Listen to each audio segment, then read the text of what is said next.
The board's in an executive session right now, but they should be out within 5 minutes, I hope. Okay, cool. Thank you for being here. Oh yeah, for sure. Let me just practice real quick sharing my screen just to make sure everything's working.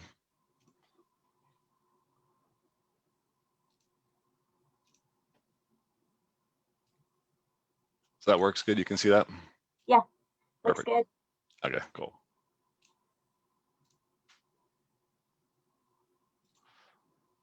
All right. Now I'm ready. All right.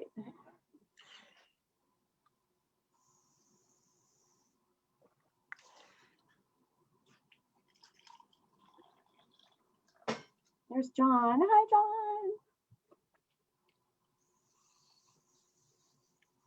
Hi. Hello. How's it going? Did you get your office set back up? What's that? Did you get your office reset up? Yeah, I'm at home right now because I had to drop the car off at the shop, the car doctor. Uh-oh. It's fine. It just needs a new belt and an oil change. It'll be fine. Must not be an EV. No, you're right. Next car. I actually finished paying off the car yesterday. Awesome. Sweet. So closer and closer to an EV. There you go. That feels good. Yeah. Yeah. I'm trying to wait. I said, I have that Bolt that I've had for 4 years. So I'm waiting to see which one I want to change into this year. I think there'll be a number of good ones coming out this year. Yep. So later this year. I test drove, I think I told Beth this a while back, I test drove the Model 3 and I think I was just thinking about it for a long time and it felt like a brand new car, like a spaceship or something. Yeah. It's too small for me. The 3 is a little bit too, it's not spacious enough. I'm, 6'1", but when I typical when you get in the new car, you adjust your seat where you're comfortable, then you get out and you get in the back seat behind you and see if you can actually fit in. And I couldn't fit in. I mean, I could get my legs in. So I was ready to buy it. I actually went there to buy it, and I hadn't driven it yet, and I drove it, and I was like, no. But the Y is supposed to be a little better. We'll see. I haven't tested that one yet. Did they have any 4-wheel drive SUVs yet? They're coming. Okay. Rivian's not out yet, but Rivian has a cool lineup. Oh yeah. Really? Yeah, really nice. There's numerous. Well, I mean, I guess if you want to consider the X is that an SUV? I don't know. Yeah. I mean, it's kind of a small SUV, sort of. It's all-wheel drive. It's an over-the-road SUV. Yeah, exactly. Yeah. Okay. Yeah. There's a fun video show. It was on Apple TV about driving electric motorcycles from well, I'll stop now, but South Pole to LA. So they had the Rivian, the very first couple of Rivians they used those. It was pretty cool to see. Nice. I mean, because we will have to have something like that up here. Oh yeah. So we need high clearance, durability. For sure. It's on the way. F-150. Yeah. It's coming. Really? And that's 150? Yeah, and same with the Hummer. Yeah. Oh yeah. Yep. That's awesome. Wow. Yeah, there's probably 6, trucks with all-wheel drive trucks that are coming out in the next 24 months. Wow. Okay. Be fun. So when are we going to see our first 15 to 20 passenger electric vehicle with a battery capacity that will get it from Denver to Vail and preferably back, that is able to run with the Audis and use its electric torque to negotiate curves and grades in a level Soon, I would say. So I would expect that as well. Yeah. I mean, I think all you'd have to do is dangle a carrot in front of Elon and you'd see it like by Monday or something like that. True enough. Oh my God, that would be awesome. Yeah. No, there's a lot of fleet going on. There's a lot of fleet going on. We're working with the Frito-Lay in LA, and they're all their last mile. They have a huge depot they put together to deliver. Which and I was serious about that particular model because Director Lou, CDOT Director Lou, has she bought into a pitch I made to her about 2 years ago about, she asked, what can we do to get transit into the peak period shoulder lane, the Mountain Express lane? And I said, design and put something in there that can legally be in that lane and can perform in congestion and on the hills. And so she got pretty excited about it. And so they're on that project now, and they are incorporating into Mustang a bunch of, they're getting a shuttle fleet out there to increase the size of the fleet and presence on the highway. But phase 2 is to develop that vehicle that can use the electric torque and be part of the electrification to be able to perform in a lot better than the typical units that are out there now. So Right. anyway, so our next item, and sorry we're late, guys. The work session, or the executive session we went into, took just a little longer. This is a work session to discuss electric vehicles charging stations in Georgetown. Mhm. And Beth brought this up just in the last week as a kind of a unique opportunity. And so, Beth, do you want to take this away and introduce our guests? And Oh, go Mr. ahead, Chair, David. Mr. Chair, just before, I may have Oh. missed it because I wasn't on the Zoom call. No, I didn't say it yet. We concluded our executive session. No written minutes were kept of the session, and no decisions were made in the session. Thank you. Thank you. Okay. Hey, everybody. I'd like to introduce Matt Geis. He's from ChargePoint, and also John Burns, who's from Iconergy. As y'all know, we have been under contract with Iconergy probably since 2016, doing energy performance upgrades. And John brought an opportunity to us from ChargePoint to talk about electrical vehicle charging stations, because I had shared with him that we had recently inherited a transit department, and there's a capital call coming up through CDOT this April to apply for possibly electric buses and charging stations for the buses.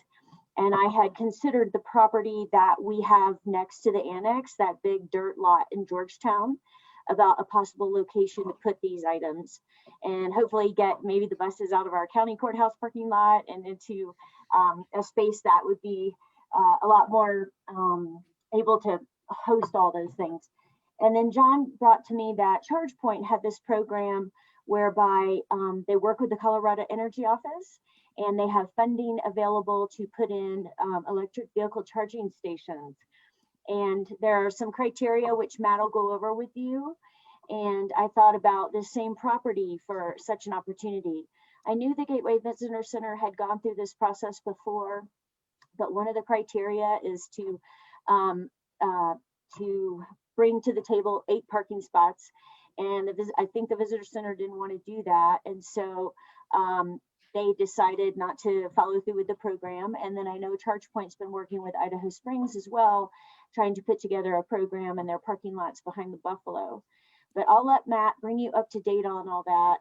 I just thought this would be a really good opportunity for Clear Creek County, no matter where it is, because right now I think we have a couple chargers that come and go in Idaho Springs, but outside that, there's nothing between Golden and Dillon. So we're really kind of a gap in the interstate corridor of places with these charging stations. So I'll let Matt take it from here.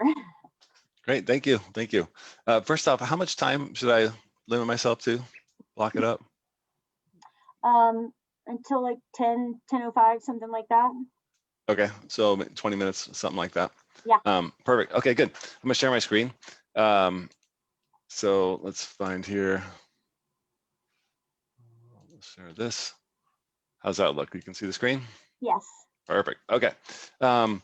Yes, so exactly right. So we're, I will move to the next slide here. So the alt fuels corridor, DC, FC corridor overview. So basically what we, about 2 years ago, Colorado Energy Office put out a opportunity for funding, and they had 6 corridors, and which is about 34 different locations.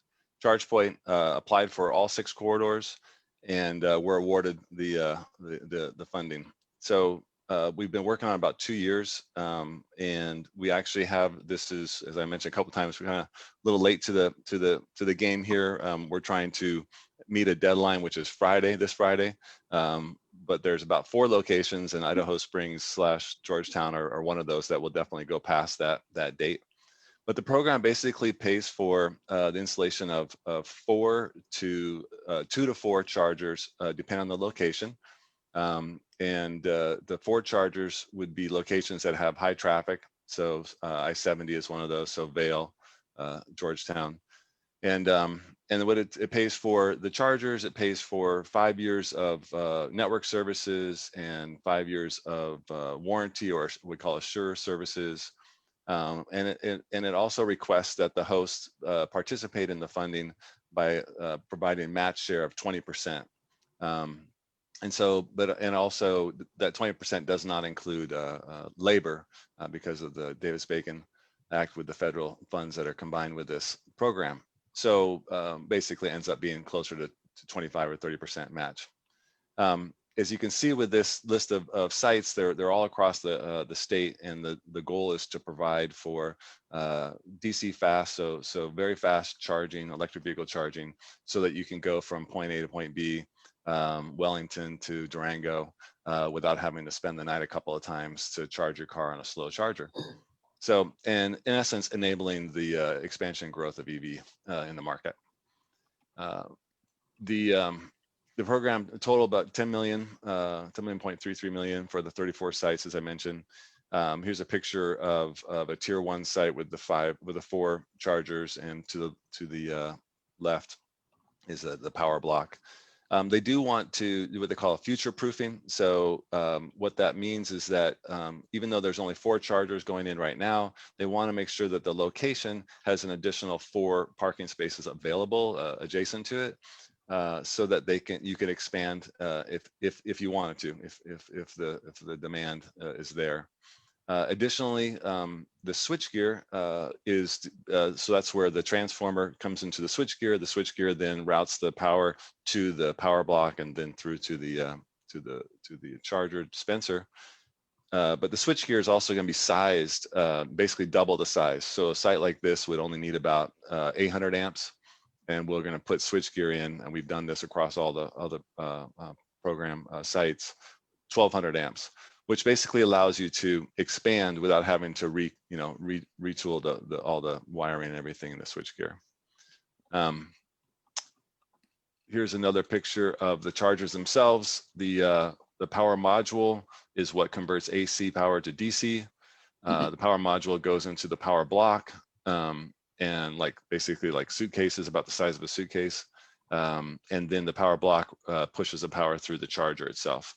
The great thing about this is that you can have multiple modules in the power block. Each one is currently shown 31.25 kW, although the ones that will be installed will be 40 kW. That's the current level. And it allows for any sort of, if there's any damage, this is where all the work's done, is converting the AC to DC. So if there's any problems with those, you can literally pull those out. They have all these pressure pins and stuff, and it just comes out with pulling it straight up out of the block and replace it in the field. So really quick repair. But additionally, you can use those power blocks to charge to send them through different dispensers at different levels. So one dispenser might be charging a Leaf and only give it 1 power module because a Leaf doesn't take very much power, and the other module, the other dispenser could be powering the Audi. And maybe give it the 2 or 3 modules. So you can dispense the power to the car that needs it the most, or make it more efficient. Again, here's I thought I'd just show you a list of the sites that have been activated so far in this program. So Dinosaur was the first site, which I was really proud to. That was one of the sites that I nailed down. And Moffat County owns the property there, and so they are actually the owner operator of this location. It's in Dinosaur, which is at the visitor center there again, which is owned by Moffat County. So Salida is another one. Pagosa Springs is owned by Pagosa Springs, City of Pagosa Springs. Montrose is on city property, owned by the utility there. Vail is owned by the town of Vail, and it's in their Lionhead garage. It's activated, ready to go. Fairplay, Estes Park, and Steamboat Springs. Steamboat Springs is with Come and Go, and they also have, I think, 5 other locations across the state that they were anxious to be a part of. Moving on to the location here at Clear Creek County Annex, and I'm going to pause this for one moment. Georgetown was the original site that was chosen. All the different locations were chosen by the Colorado Energy Office, and they chose Georgetown as the site.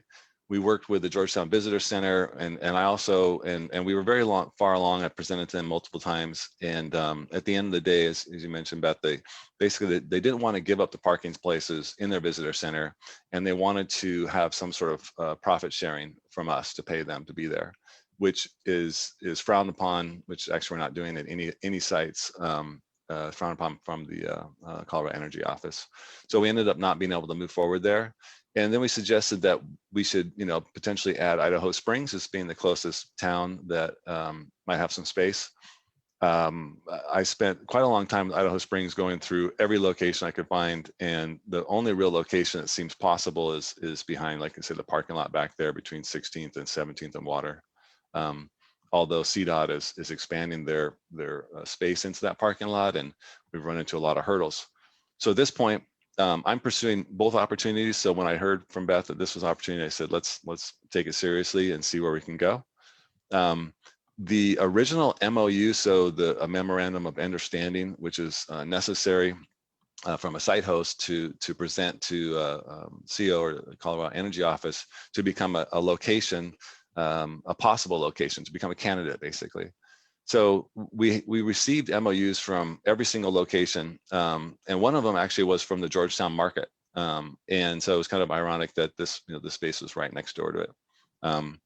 It didn't occur to me that dirt lot would be owned by you guys, or that would be potentially available, so I didn't pursue it. Additionally, in Georgetown, we did speak with Clear Creek County about the new construction that's going in there over by Soda Springs, I believe. It's a health center, I believe. And talk with them about that site, and found that there just, again, wasn't parking. So parking is a big issue, and I think that the biggest issue is because the amount of EVs on the market are not there yet to show somebody that, hey, this parking is going to use all the time. And so if there's any sort of issues about wanting to save it for other drivers to use, as there is in Idaho Springs, it becomes a bit of a challenge. So the idea here, again, showing on the map, would be the location. We put in the 4 chargers, have room for 4 more, switch gear, so on and so forth, power block. I spoke with Excel Energy, and they informed me that there's power available a few blocks away, and I kind of identify some of those costs later in the later slide. So moving forward. So again, not to be rushing this, and I'll stop me anytime if you have questions, but I'm just trying to condense it so that we can talk a little bit more after I'm done with the presentation. Next steps, as I mentioned before, we need to have an MOU signed around and submitted to Colorado Energy Office. It's non-binding. It basically just says, I've looked at the program, I like the idea, and if everything worked perfectly, I would move forward, or I'll stop if it doesn't. We've had people sign the MOUs as is, or we've had places like CDOT spend about a month and a half editing the MOU, and now we're in another month and a half now editing the license, because one of the sites is going to be the Burlington Visitor Center there. So after that, we need to have the commitment for the parking spaces to be available 24 hours a day. We would work. CCC, Clear Creek County, would work with ChargePoint to negotiate and sign the donation agreement, which would transfer the title of the equipment, as well, all the award and the money.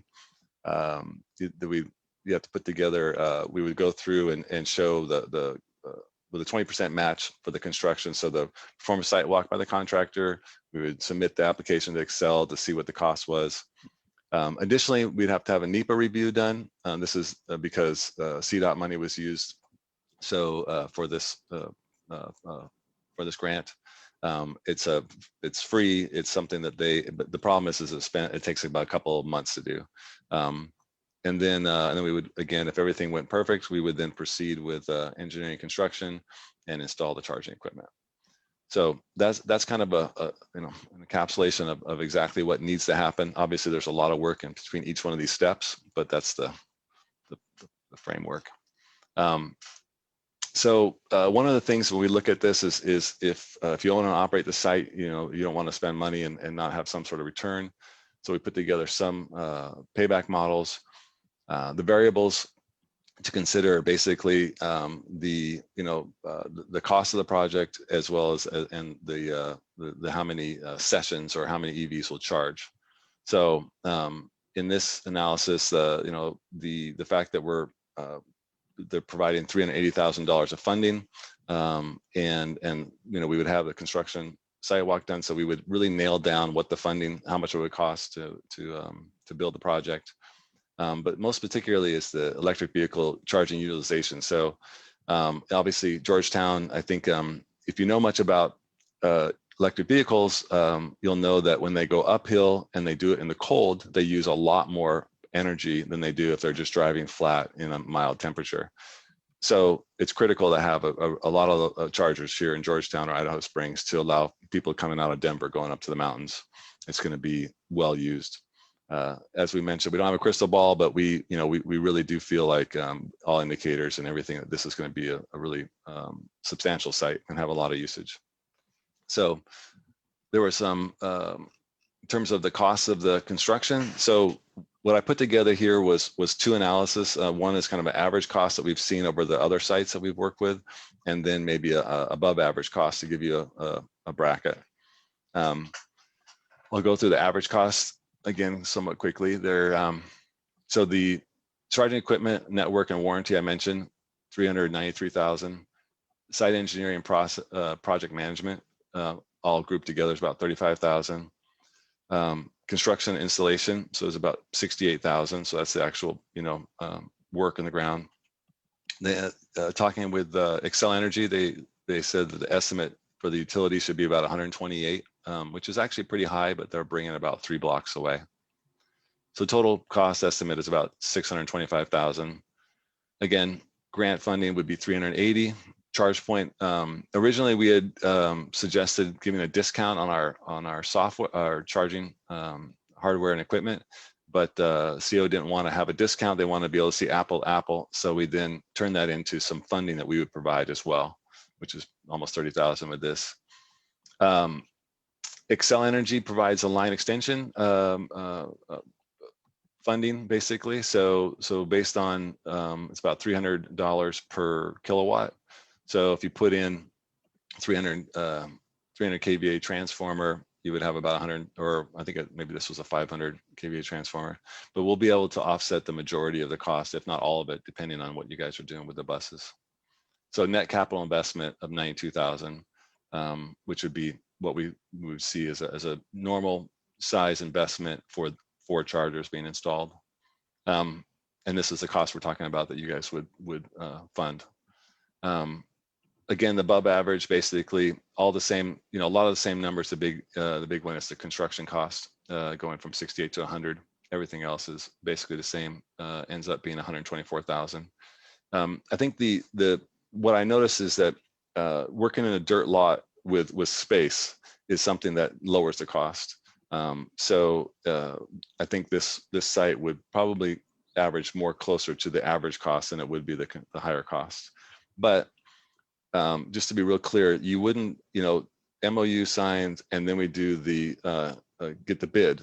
And then before you move forward to the donation agreement, you would have all this information in front of you. Say, okay, it's going to cost X and so on and so forth. And we have the permits and everything else. So it would be another round of making a decision. So continuing to move forward, there's the question about how much utilization. So basically, we have a fair utilization and in a medium and a high. So based on similar data from the other Colorado sites, we're figuring that Georgetown could see easily 3 EVs charging per day starting in 2021. Obviously it would be around July, August, September after this construction was done. And so, but we've seen, and then of course, obviously, if you're adding fleet or other items, I'm just going to expand exponentially. So if this project had the average construction cost that I mentioned and had the fair EV utilization that I'm showing here, it's possible that Clear Creek County could see a 10-year IRR of about 20% with approximate 115 net present value. So these numbers are, I think what you see is you see a curve that starts off with having to pay back the capital and then kind of breaking even and starting to make more and more money. But we are looking at a 10-year picture. So there's some obviously risks inherent in projecting that far out with a new, entity here with the EV charging. So this one here shows basically excellent utilization. So that would be up to 6 EVs charging a day. And of course, it's not going to be 6 charging, every day. It's going to be a whole bunch on the weekends and then a few during the week, that sort of thing. Again, using the average construction cost, it could be up to 35% IRR and 250 net present value. These numbers come from a worksheet at the very last couple last pages of this deck. Feel free to go down there and take a look at it. Definitely could set up a separate meeting to go through exactly how we came to those numbers and with whoever thought that the best person to review that. Matt, before we go on, I have a real quick question about that. Yeah. Where's the actual revenue coming from? If someone charge up, do they need to swipe their credit card and pay for their electrons that are going in their vehicle, or where's the revenue that creates the payback? Yeah, exactly. It's the driver. The driver's paying for their fuel electrons, and so ChargePoint. There's a slide in here down right about here, so they can use the app and basically tap to pay. You can also use a credit card you can call over the phone, or most credit cards now. Well, let me just be clear. We do not provide a swipe mechanism on the chargers. And we don't think that the swiping is something that should be left out in the field like that. It's so easy to damage. So we provide multiple ways to charge. Okay. Yeah, but that's where it's coming from. Good question. Obvious to me, not obvious to you guys. There was a time back a number of years ago where everyone thought it would be great to give free electrons if you showed up at their retail center. So no one was charging any amount, but and then of course Tesla, if you buy $100,000 car, you get free charging. So it's a good deal. But that doesn't exist anymore. Even Tesla only gives you so many credits, and then you have to pay for your own charging. So an average charging fee would be anywhere from $15 to $30, depending on what you were, how much power you took, and how long you were there. So we try to get somewhat equivalent to the gas. It's about 1 to 1.3, so it's not quite exactly equivalent yet, which has a lot to do with the demand charge from the utility. In the early days, the demand charge is going to be the same for 1 car or for 500 cars charging that month. So with only having 1 car having low utilization in the beginning, that's where the cost makes it a little more prohibitive. As you get farther along with more utilization, you can absorb that, average that cost out amongst all those cars, and there's a lot more. You could charge less if you wanted to as well. Pagosa Springs actually lowered their charging from our standard, which is 20 cents per kilowatt and 25 cents per minute is the way that we've set up the charging scale right now, the fee. So I want to just go to this next page here, which is basically a second option. And we've done this option with a number of sites. It's our, and this, I laughed at this later, somebody pointed this out, that the Clear Creek County CCC and ChargePoint's third-party operator, CP30, I didn't get the Star Wars thing until somebody told me later. But anyways, what this is we would basically license the property from the entity that owns the property. Similar process, MOUs needed to move forward. We would work with you guys about where the best place to put the chargers. We would execute a license agreement, and so that we would own and operate the chargers. And we would design, build it all, and pay for all the operational costs, pay for all the energy, pay for everything that's a part of it.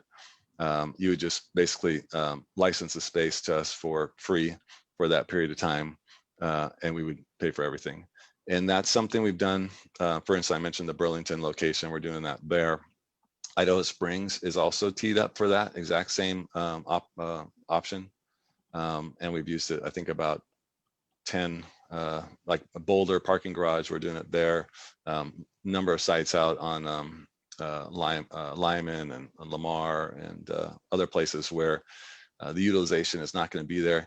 This option is basically driven by an entity that's using opportunity fund money as well as other investments to put together a package of about 10 or more locations with this program, as well as looking at other grant programs.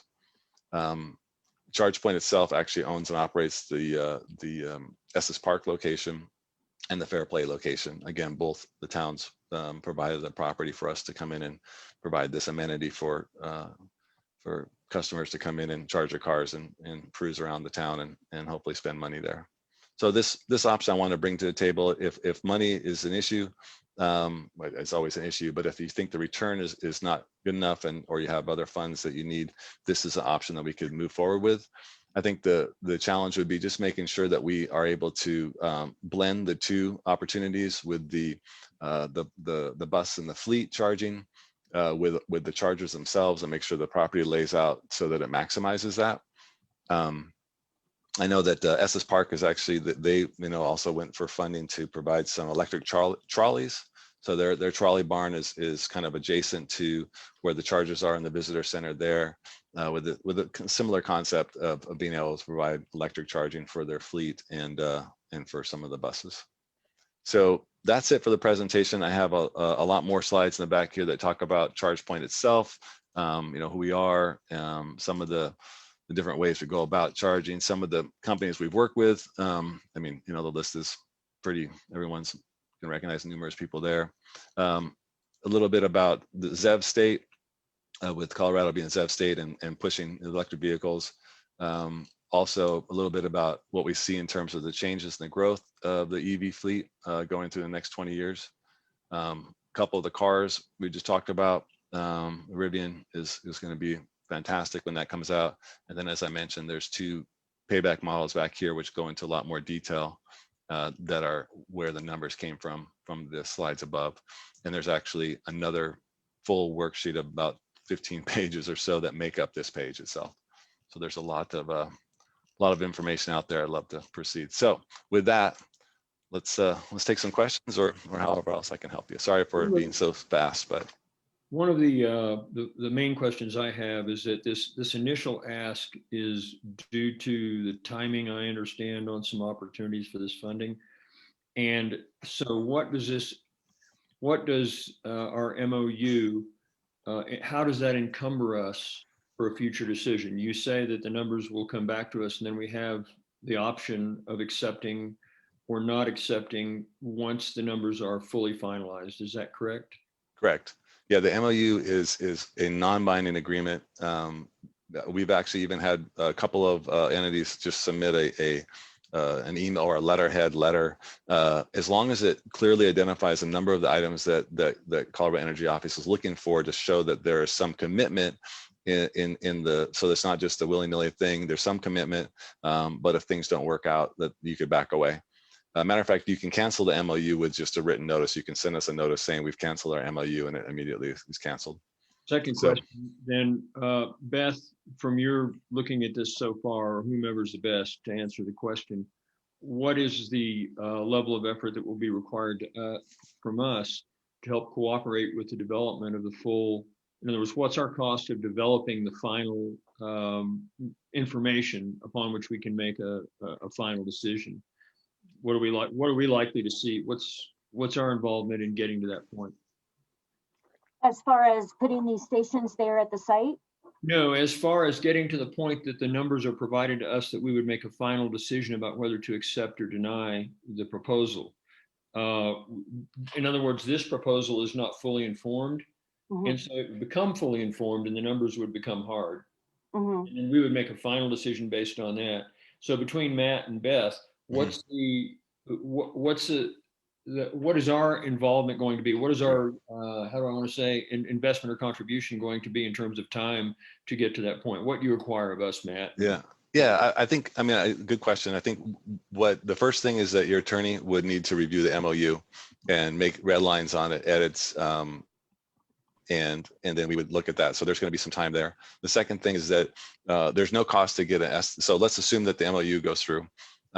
Then we need to have some of Beth's times and maybe a facilitator that can walk the property with the contractor, and then the contractor provide that cost at our cost. So it costs about $2,300, but that's part of figuring out what's going on. So we would pay that to get a bid. So then at that point, once we had the bid, then we provided you with a fully marked up, donation agreement. So then your attorney would go through the donation agreement, and we found that with towns and cities and government agencies, there's usually some things that need to be changed because of the requirements you guys have that are different than public. So we make those changes. That would take a little bit of time, dollars from the attorney. And once we've agreed to that, and then we would then everything after that would be on us to build the site out. So all the permitting, everything else would be part of either you guys are owning and operating it, and so it would be part of that construction dollars we have in there, or we would be owning and operating, it would be part of what we would pay for. So your basic, for you guys, it would be time until you got to the point where there was the match money if you want to go that route.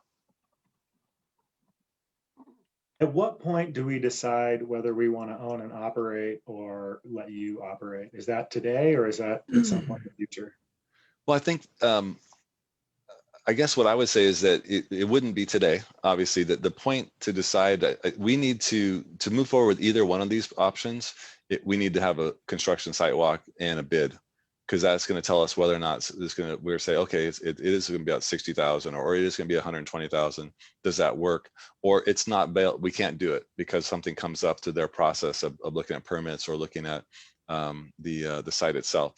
So, I mean, I could see potentially, paralleling, keeping both options open until we got to that point, and then presenting the numbers to you and seeing if that made sense, or if you wanted to pivot the other direction. Which, just to give you again a time frame, it would take probably about 2 to 3 weeks, or hopefully less, to have our contractor come out there and walk the site and come up with a bid. So I would say that's probably a 2 to 3 week process before we had some hard numbers.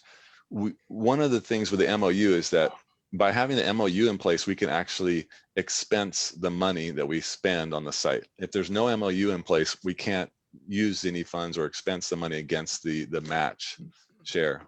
So that's one of the critical pieces to be able to, so that, again, Colorado Energy Office can look at it and say, okay, it's viable. Please go ahead and see what you can do at that site. We've gone through lots and lots and lots of sites where we've done the construction site walk, and it's too expensive, or we found issues that we can't move forward on.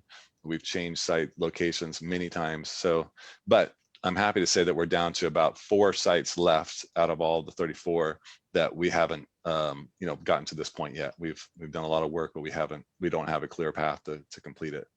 And out of those 4, one of them is Idaho Springs / Georgetown, or maybe the other way around as it was written in the grant.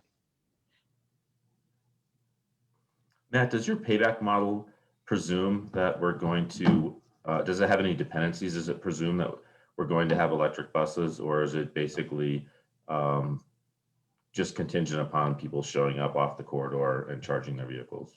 Exactly, the latter. Okay. Yep. And we use, basically there's a Navigant provides a EV forecast, and we take about half of what they say, and we put that into our chart. The second 5 years of the 10 years, you have to pay for the network services and the warranty. If you want to, you have to pay for the network services, because if you want to have someone, find the charger and pay for it. The warranty is optional, but we've added both of those in for the last 10 years, so that, assumes that the first 5 is paid by the grant, the second 5 is paid by you guys or whoever owns it. So we've added that cost into it. We've added step ups and utility costs. We've added caps. So at some point you can only have, we think you can only have about 9 hours of charging a day, regardless of, what's going on. So we've capped that. So at some point in year 7, 8, 9, 10, in that range, we stop the ability for having more sessions, or the curve stops, flattens out. Okay, I think this might be my last question. ChargePoint's a privately funded venture firm based out of Silicon Valley. Like, what's your financial end of this equation? Sure.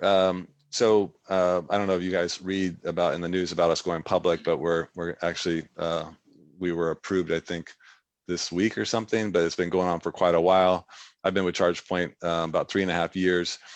My whole job is to find funds and find locations and to put in fast chargers to enable the EV adoption.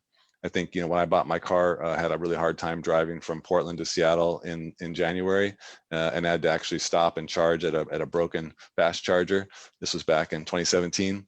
So we primarily provide network services, but also L2 charging. So here's our fueling network. This is the chargers out there as of March 2020. So we maintain about 62% of the or I don't know, a lot of the share of the charging, but we don't own most of. 95% of the chargers you see there we don't own, and that's so we provide a charger and a service. Thank you. Yeah.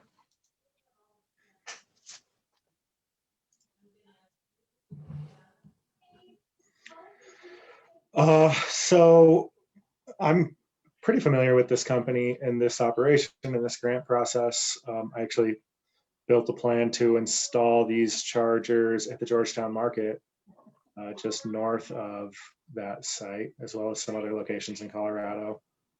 So I'm very comfortable with this MOU and moving forward with this. I think this would be really good for Georgetown. Sounds like it could be good for Clear Creek County's finances and might be good for the planet too. I think my only question, and I should have asked this at an earlier point, seems like Georgetown might prefer to have a location down on 6th Street. I know they talk a lot about how to pull people there. And I'm not trying to throw a wrench into here, but I'm just curious, were any alternative sites looked at? So I think actually, when I first heard what John and Beth had mentioned that this program, and they mentioned it was at the courthouse or I think that's what you're talking about, the end of town, I was not as excited about it. Because really the design is to, and matter of fact, part of the requirements is that it needs to be within 1 mile of the highway. So it does qualify within 1 mile, but it's a slow 1 mile to get off the highway to get there. And then it needs to be, you have to have amenities within a 1/4 mile. Really what this is for is to, have a driver come off the highway quickly, in that essence of getting gas or getting fuel, but taking longer, and having that, 15 minutes or an hour to spend time in the town. But hopefully, some of the drivers, frankly, won't even get out of their car. They may have brought some food with them. They're going to pull in and charge. They didn't have a full battery when they left Denver, or they came from other parts. So we've had issues before with driver experience, and ultimately the way this works is the driver wants to go there and charge versus some other location. Right now, as Beth mentioned, there are chargers in Idaho Springs, but they're Tesla prohibitive. They're only Tesla chargers. Our charger will be able to charge, all the electric cars out there. Tesla would have to use an adapter, although we've been talking with Tesla for years, and our chargers actually are set up to take, if you look at this picture here, they're inside the charger here. You see two cables coming out. One is a CHAdeMO and one is a combo. So unfortunately, all the hoses that go into gas tanks are the same size, but that's not the case with electric vehicles. The Leafs and electric vehicles from Asia mostly have CHAdeMO plug connector, and American and European cars have the combo, and then Tesla has the middle. So we have, this charger was made to have a third connector attached to it, which would be the Tesla connector once it's available to us. And that would open up the complete market. But as of now, Tesla can use it. It's just they have to use an adapter. But going right back to your point, I don't think that the courthouse area would be a very good use case for it, just for customer experience, because it's a little too far off of the highway, in my opinion. Okay, thanks. Yeah, I'll just say, I think it's interesting too. I think it might be a good exercise to reach out to Georgetown and see if they want to partner with us in some fashion, because it actually, if the numbers are to be believed, it looks like it's potentially on the long term a revenue positive opportunity that is attractive. We did talk a little bit about that on our meeting with Keith and Matt recently. And we talked about having them partner with us if there's a way to partner at the annex site. I know just from being in Georgetown for so long, there is a parking shortage downtown. And I know that even in our own parking lots here at the courthouse, we have a parking shortage on some days with court audiences and things like that. So I think the downtown area would be super hard to try and find 8 parking spots that you could hold aside all the time for EV. But we are definitely, I have talked to Kent Brown. He was on the call a minute ago, but he sent me a message. He had to jump off. But I am talking to Kent Brown to see how we can partner possibly for this site. Yeah, and that's what I was thinking about. I wasn't suggesting another site. I was suggesting a financial partnership that would reduce our outlay and align our interests with Georgetown better. Yeah, Yeah, I am. I just, Go ahead. sorry, real quick, Beth. The 4 parking spots are needed for the initial installation, and 4 more need to be available but not designated EV until you decide if you want to expand it. So yes, 8 parking spots are needed, but only 4 would actually be taken away for EV charging, just to be clear. But even with that, I still agree with your. Yeah. I think what we're looking at is a developmental and transitional phase now, where the governor's energy office, Colorado Energy Office, is they've got some certain stipulations of what they're trying to see, and this is about building acceptance, usage, kind of like ridership on transit or something like that, the same concept. And so they're trying to make it as useful and convenient as possible to the driver for now, so that it helps build the concept and the usage in the market. And at that point, then, personally, I had the same reaction to it when this was presented to me last week. I just jumped in on it because of transportation, and I had the same reaction. Was, well, it'd be best if it was near more restaurants and things like that. The catch is, if it goes into a place where there's less usage to begin with, and fewer, it's a long ways out, and it takes a while to find it, then and the construction costs are higher, then it becomes prohibitive, especially if you can't project the usage within a given period of time for the payback. So that's what the CEOs was kind of looking at. So, but I mean, I had the same question about where you put it, where could it be most beneficial. They felt like, since that's the gas up area for town and where people are going to do that, and it is within walking distance still of several places, and not an insignificant, it's not a terrible walking distance even to get downtown from there, that for folks that want to leave it to charge for a while, that it was the best space.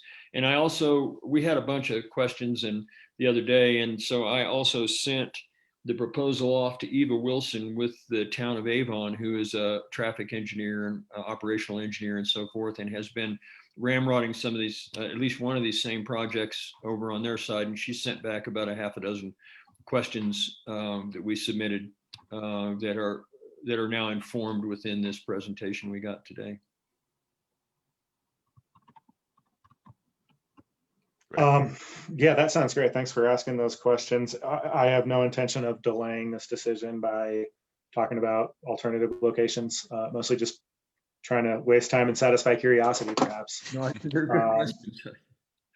So, again, I'm all for signing this MOU. I did put it on the consent. I don't know if Peter's had time to look at it or not.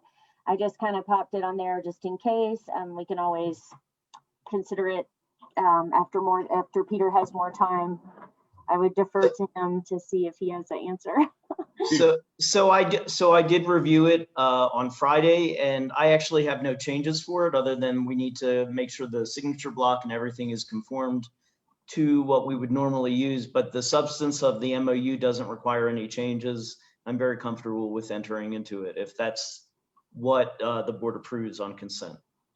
And Peter, you agree there's nothing binding in it, and we can abandon it if we decide to in the future? Yes, absolutely. The language is very clear about that. This is, to me, more of a letter of intent, even though it is an MOU, but it's a good faith effort on our part to demonstrate our commitment to working with the vendor for it. Okay. Yeah, I know this is a work session. We're not making decisions, but my feelings are in alignment with George's. Same. Okay, thank you. And All right. we took a little extra time, but I think it was worthwhile, and I think we can get through the rest of the stuff before our 10:40.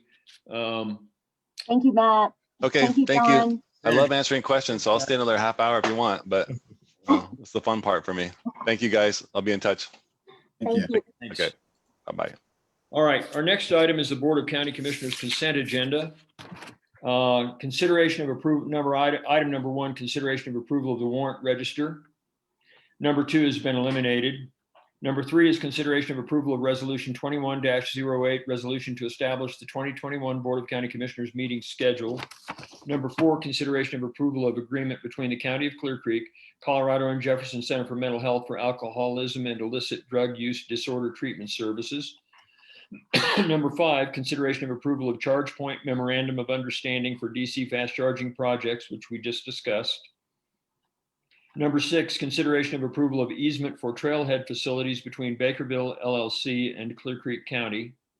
Number 7, consideration of approval of programmatic agreement among Advisory Council on Historic Preservation, the Colorado State Historic Preservation Officer, and the USDA Forest Service, Arapahoe and Roosevelt National Forest and Pawnee National Grassland regarding the expedited review of maintenance and restoration undertakings and implementation of undertaking in response to declared emergency and hazardous environmental conditions.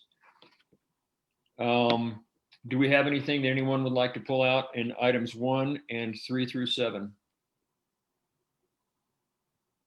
That said, do I have a motion? Well, real quick, I remember the Bakerville Trailhead conversation from quite a while ago, and it kind of went dormant.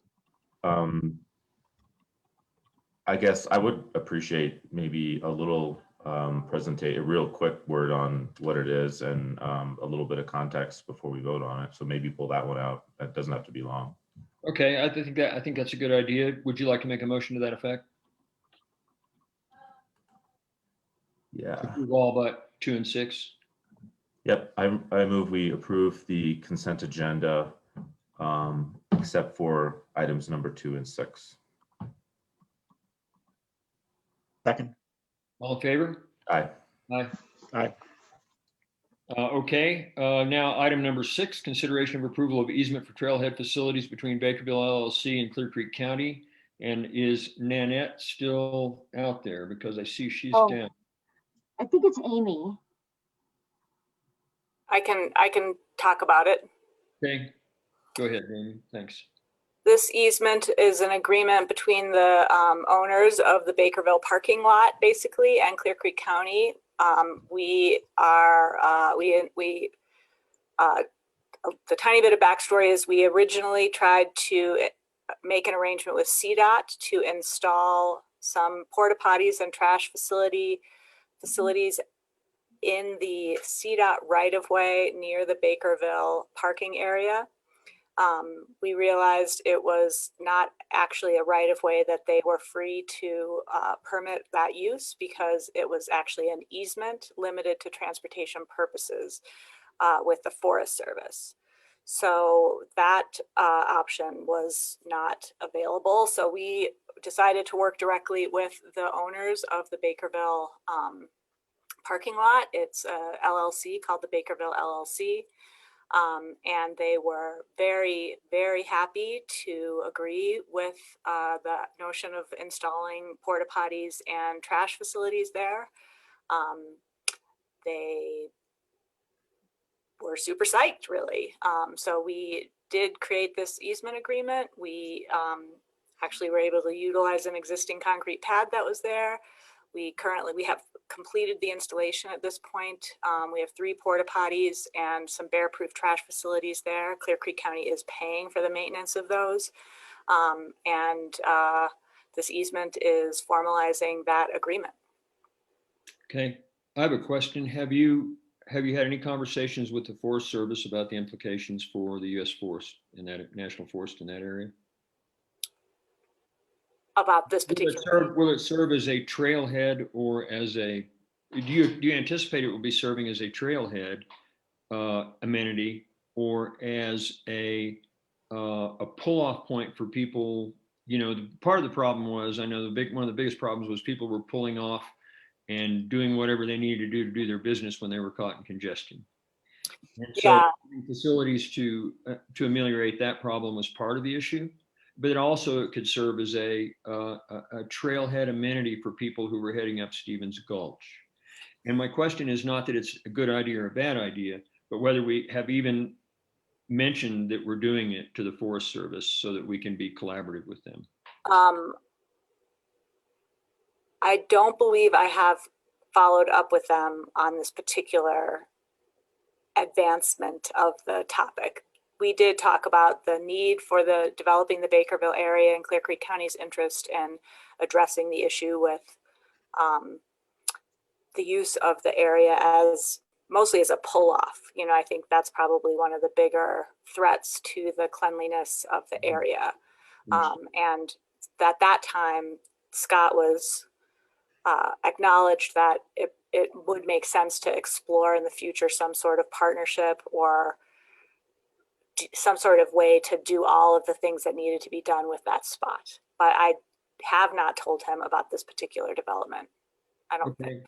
I would suggest, and I would like, if we could try to do that every time we're developing. We should definitely have done that. Yes. Work, you know, our own county commission has had a history in the past of doing some of these things that have really inflamed some situations, and even CPW and Forest Service has said, I wish they talked to us about that. We have really good scientific reasons not to do that stuff in certain cases. I don't think that's the case here. No, but it would have I certainly intended to do it. And as you asked the question, I realized that I just neglected to do that. So I would recommend going ahead and passing this, but requesting that you get with the Forest Service to make sure that we're not, you know, stepping into a problem with them. Just thank you very much for bringing that up. I totally should have done that, and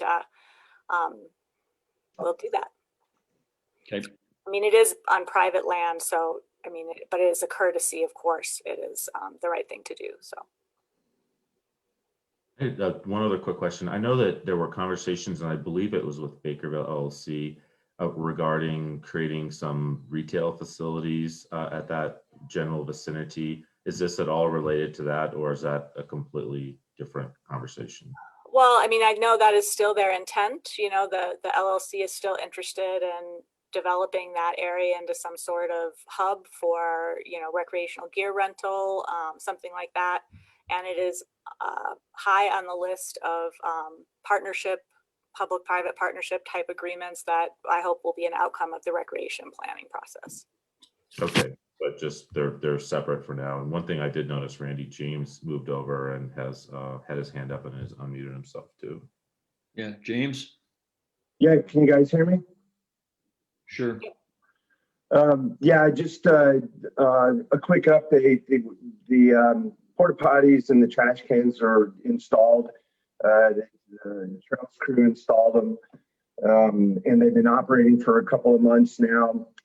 We worked through a couple of kinks getting the servicing done, but the trash cans and the porta potties are all being serviced weekly now. And just as far as cost goes, we're paying Columbia Sanitation $334 a month for weekly pump outs on the porta potties. And then we're paying Doyle Disposal $140 a month to empty the two bear-proof trash cans and the bear-proof recycle can once a week. I just wanted to add that to it. Whose budget did that come out of? I'm just curious. I'll let Amy answer that. Yeah, it's the recreation budget. Shouldn't we have, in the perfect world, had this conversation before we actually moved forward and implemented this?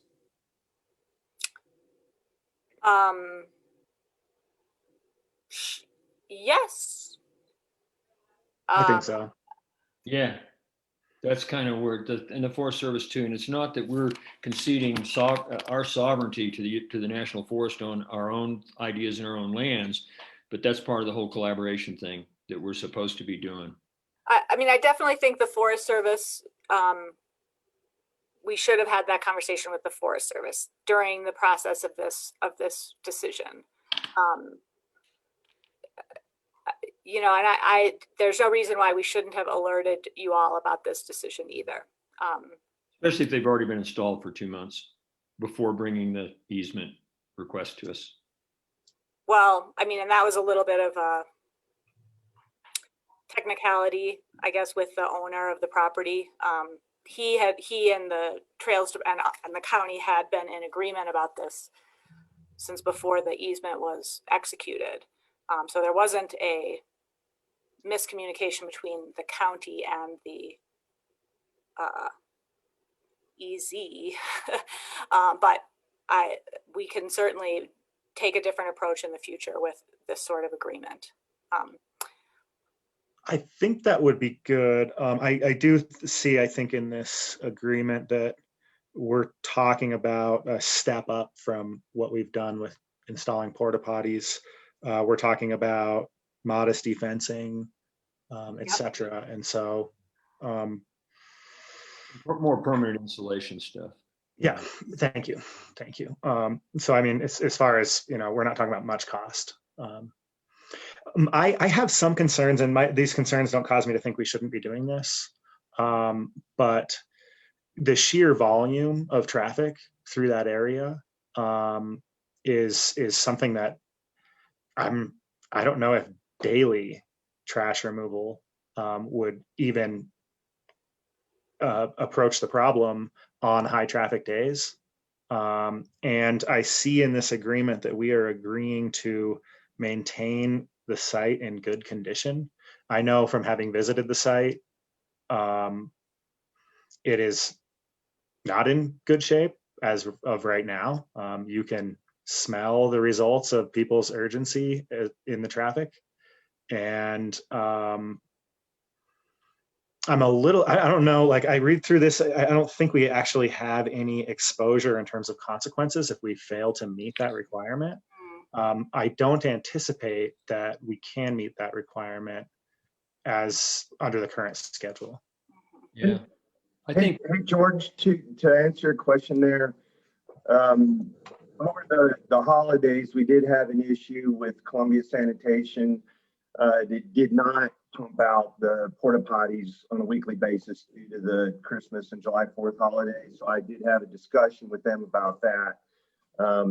And they promised in the future to pump it out during holidays, since that's when it's most heavily utilized. And they said they pumped it out on Friday and they'll go back to weekly pump outs.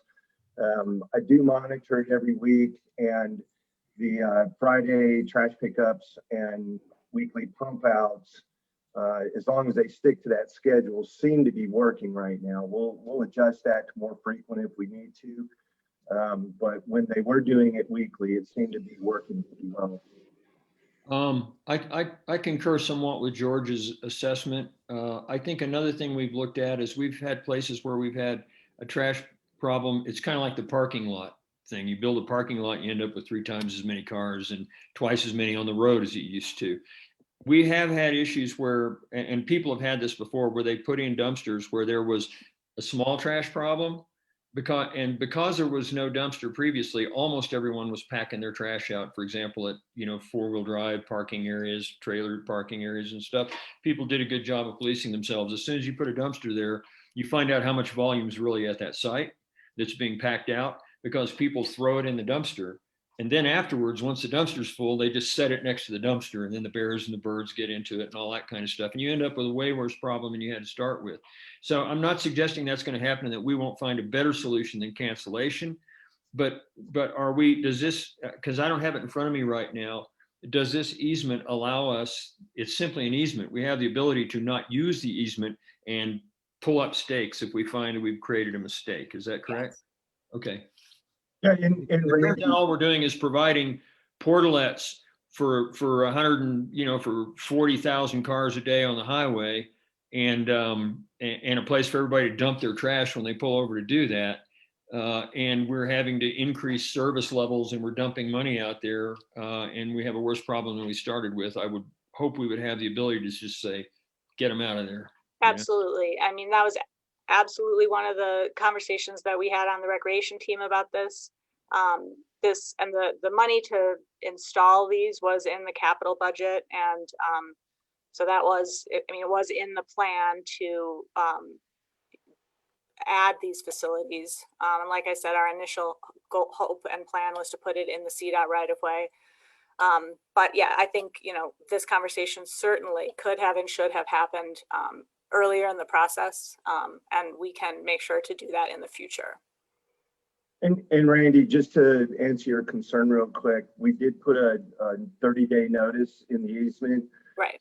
So either the county or the property owner can give 30 days notice for removal of the facilities.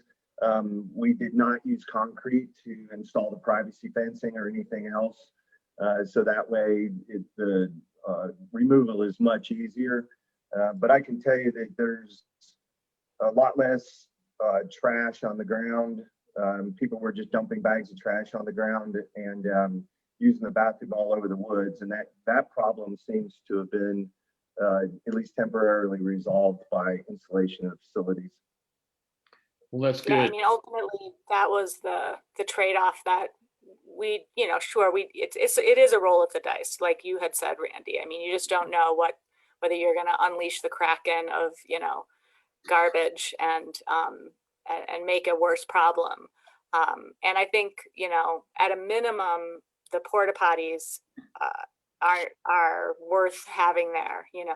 I think it's a worse problem to have, piles of human waste hanging out in a public place. That is that is Clear Creek County, I mean, Right. so to put the porta potties as a minimum, if the trash does prove to be, a magnet for trash that creates new problems, we could always just remove those trash cans and shift that over.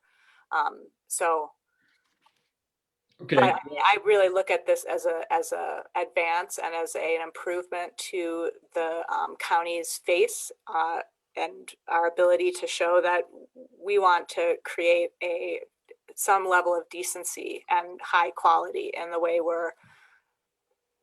people experience our facilities. So it costs money and it has risks, but I do understand that. Let me just say that I think it's a good reason to have a conversation with CDOT too. I mean, yes. I want us to have a really good I'm sure we all want to have a good face forward, but I think it's a good idea to try. And I think we've kind of said that exceptionally well by now. It's 10:40, which was going to be update time, but we have one other item to move on to. So do we have a motion on this item for the easement? You're muted, Sean. Sorry, I said we need a motion for number 6, right? Yes, that's what I was asking. Do we have a motion for this? Yeah. And excuse me if I could just interrupt. I just want to make sure that no member of the public wants to comment on this either before you proceed.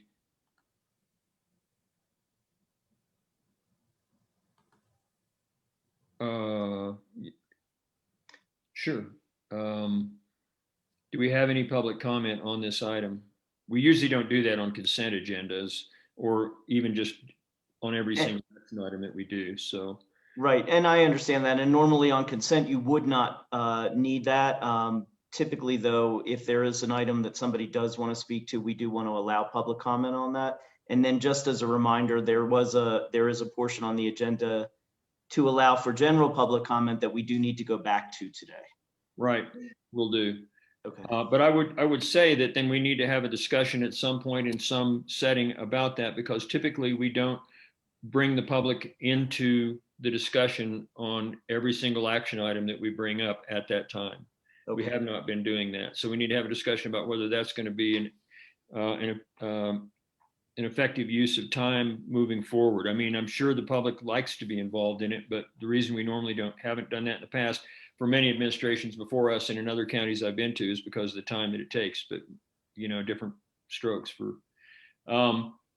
Okay, so I did ask, do we have any public comment on the easement at the trailhead at Bakerville? I don't see anything on Facebook. I don't see any hands raised. Okay, seeing none, do we have a motion? I move we approve the easement for trailhead facilities between Bakerville LLC and Clear Creek County. Second. Okay, all in favor? Aye. Aye. Aye.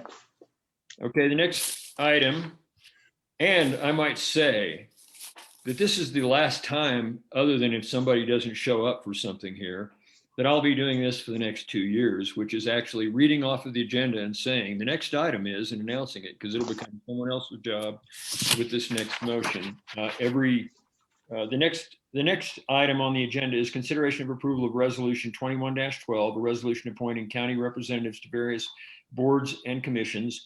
And it's been basically just updated according to different folks. And among those is that the chair of the county commission, we rotate every year, and it's George Marlin's turn to become the chairman of the county commission. So that's one of the items on here.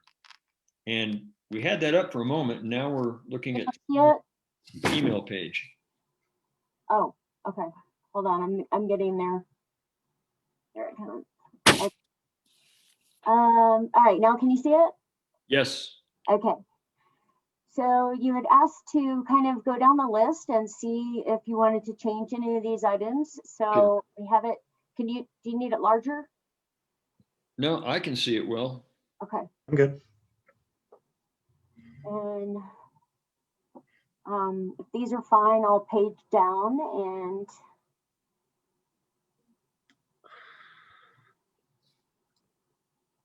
yes.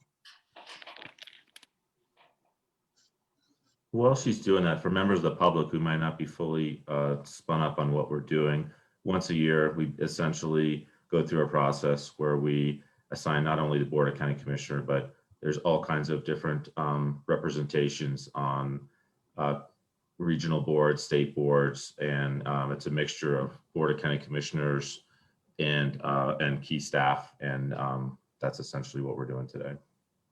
Okay. I'm going to page down a little.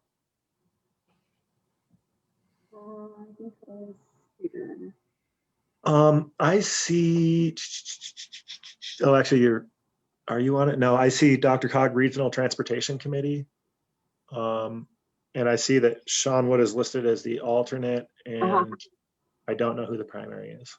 Typically, that's been a staff member for that one, as I recall, and I think Fred Rolenhagen had been. And last year, I think what we did is we failed to figure out if it could be somebody else or something. Am I correct on that one? Was it Fred? And they like staff members on those typically, I think. Yeah, and he's on the next one too, the regional I might be mixing transportation. those up. Yeah. So, And that's a strange one. I've never been tapped for that one in my 4 years. Yeah.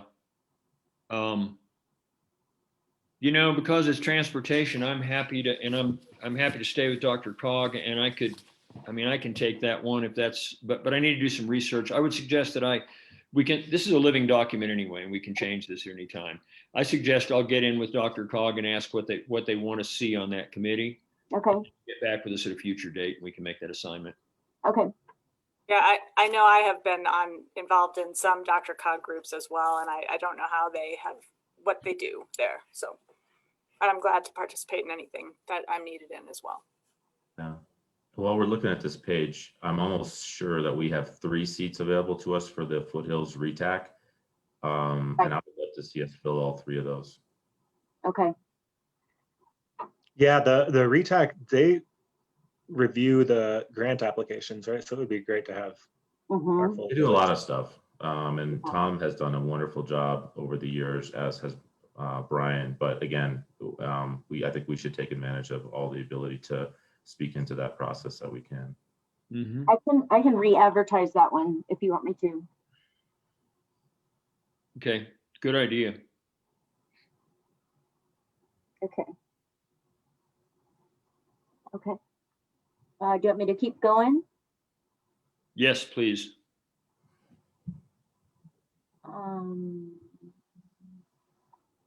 Do we want to continue with Tim as our public health director? I don't think so. Has anybody called him about this? That's what I was going to say. If he'll have us, I think would be great. We didn't ask him yet. I think he's in charge of that decision. Certainly I do.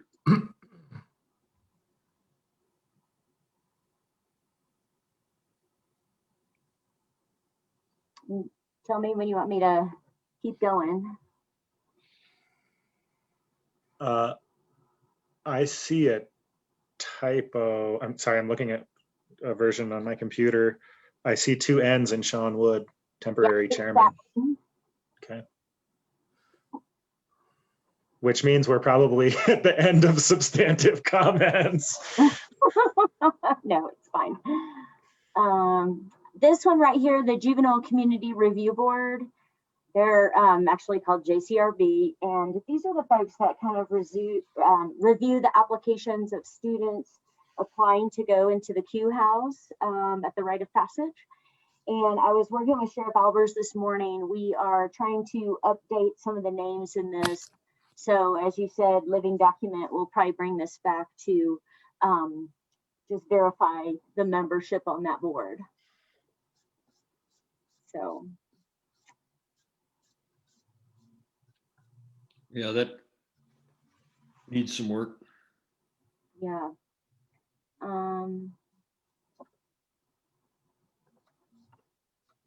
Did I see a blank under zoning enforcement officer down there? Yeah. Let me see if I can see my whole screen. So I can. I think typically that's the planning director. So if we need to put someone in there, I would assume or suggest it be Fred. Okay. Do you want me to go ahead and add that now, Keith? Sure. Good catch.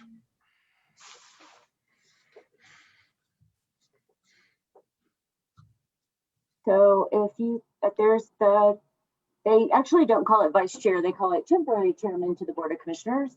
So that's going to be Sean, and then where is it?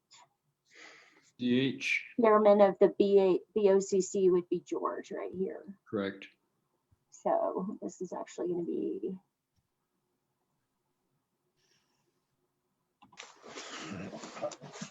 I don't know. I don't think that the Census Complete Count Committee is still active, which was right above board chairman. You want me to remove that? I would. Okay.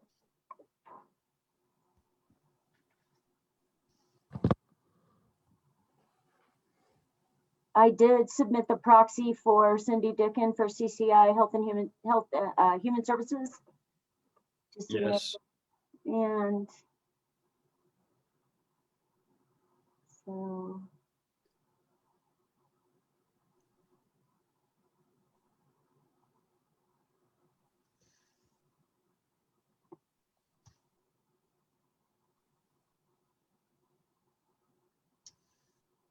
I think the Board of Health is good for now. I think we might have a discussion in the future about the composition of the Board of Health. Yeah, I'm just throwing this out there, possibly expanding it or doing something else, but it's to the pleasure of the other commissioners as well, if we choose to do that. I think there's some things we can do that can make it a healthier board. And not that we're healthy, but you know. I know, George, you had brought up discussion of the CCEDC board. We do have Keith appointed to that right now.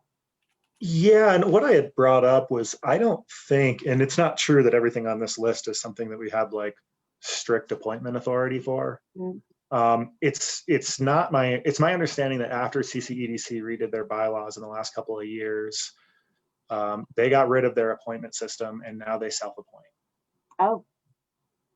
Is that That's correct? true, but we still need someone from the county to be represented on that board. So my suggestion would be I'm happy to continue, or if you want to appoint someone else, that's fine with me as well. Keeping in mind that you know, in the future, as I think everyone knows, I am planning on retiring this year. So at some point we'll have to transition from myself to another representative. And I would suggest that at that point, if we have a brand new person in the office of county manager, we might want someone who's got more experience in the economics of Clear Creek County, depending on who comes into that position, of course. It all depends on who that person is. And that we see. Yeah, and I'll state that I have some interest. I'm thinking through whether I think I have the time, whether I think I can serve on this board and that board faithfully at the same time. And I'm not assuming I'm the only person on this board that has interest. Right.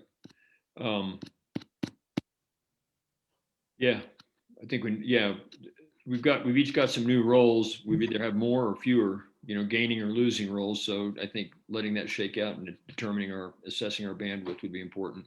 Keith's there for now, but we recognize there's likely to be a change coming during the year. There will be a change coming during the year. Question is whom.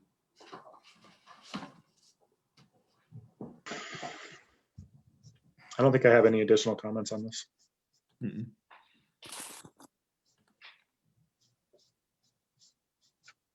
That said, do we have a motion? I move we approve Resolution 2112, appointing county representatives to various boards and commissions with the changes noted during this conversation. Second. Any further discussion? Last act. Good job, Randy, in 2020. All in favor? Aye. Aye. Mr. Chair, if it's okay, I'm going outside to take a nap. I was hoping that my first official action could be to declare a break. Rather than the update. Yeah. I was looking for a 9-minute update, but it's your pleasure, sir. If you all are okay with it, Keith, we can take 5 minutes now and do a 5-minute break later, or we can do a couple minutes now.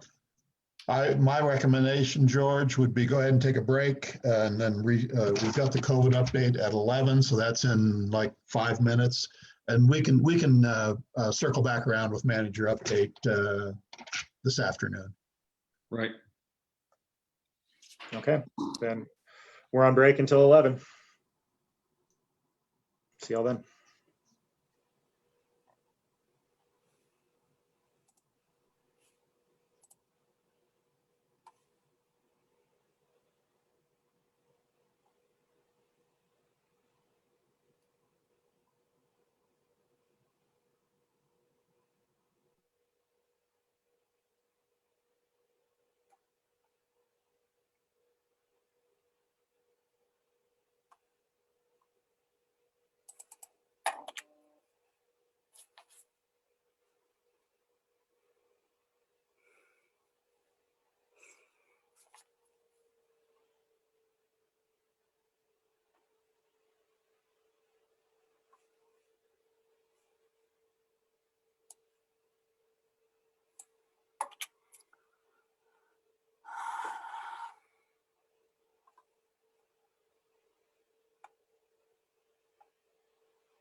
It restores my faith in the human resiliency to see you two on the screen every week, still alive, well, and smiling.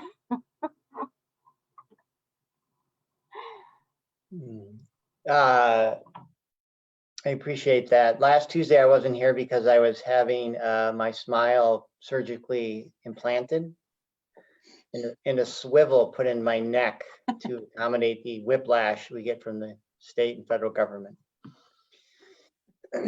Other than that, everything's fine. Yes.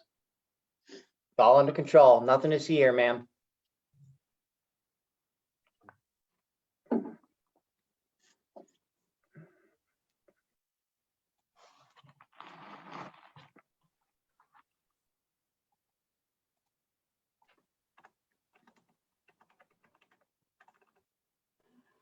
Hi, Tim. Hi, Suzanne. Good morning.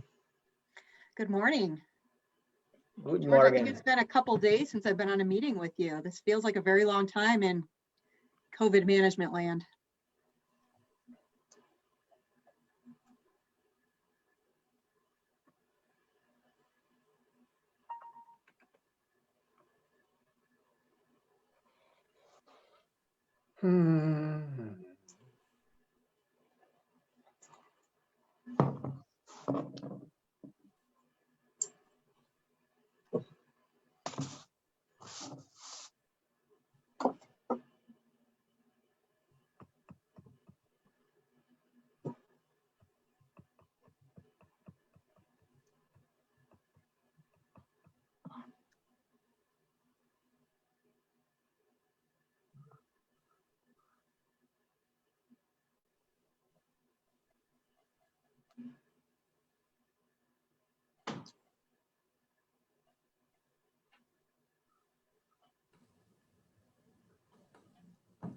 Okay, it is 11 o'clock and time for our COVID update. Let's hold on for just a moment here.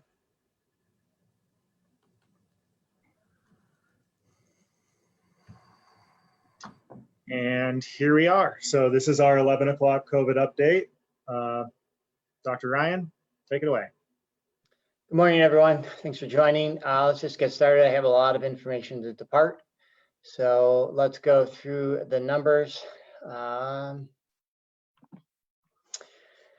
Currently, nationally, we see 22 million plus, approaching 23 million confirmed cases in the United States, 7+ million new cases in the last month alone. The case rate, the average daily number of new cases continues to be extremely high, with an increase expected in the coming weeks. The number of new cases has now exceeded 222,000 each day for the last week alone. In almost every state in the entire country has elevated number of cases.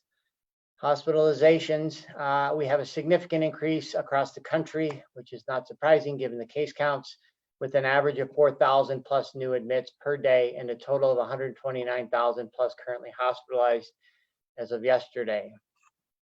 Fatalities, we have exceeded 376,000 plus deaths with an increasing rate weekly.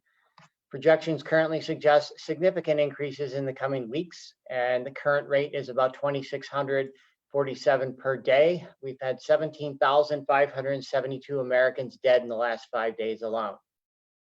Our test positivity rate across the country is about 13.2, although some states have it in 30s and 40% range, others less than that, but it's an average.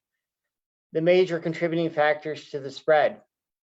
Half the country still does not believe that mask wearing is essential. Social gatherings, Christmas and New Year's have fueled a significant spike in this country. Colorado trend, the case rate in the state of Colorado, the current number of daily cases has slightly increased from last week and now in excess of 2,924 per day. Our 2-week cumulative incident is 532 per 100,000.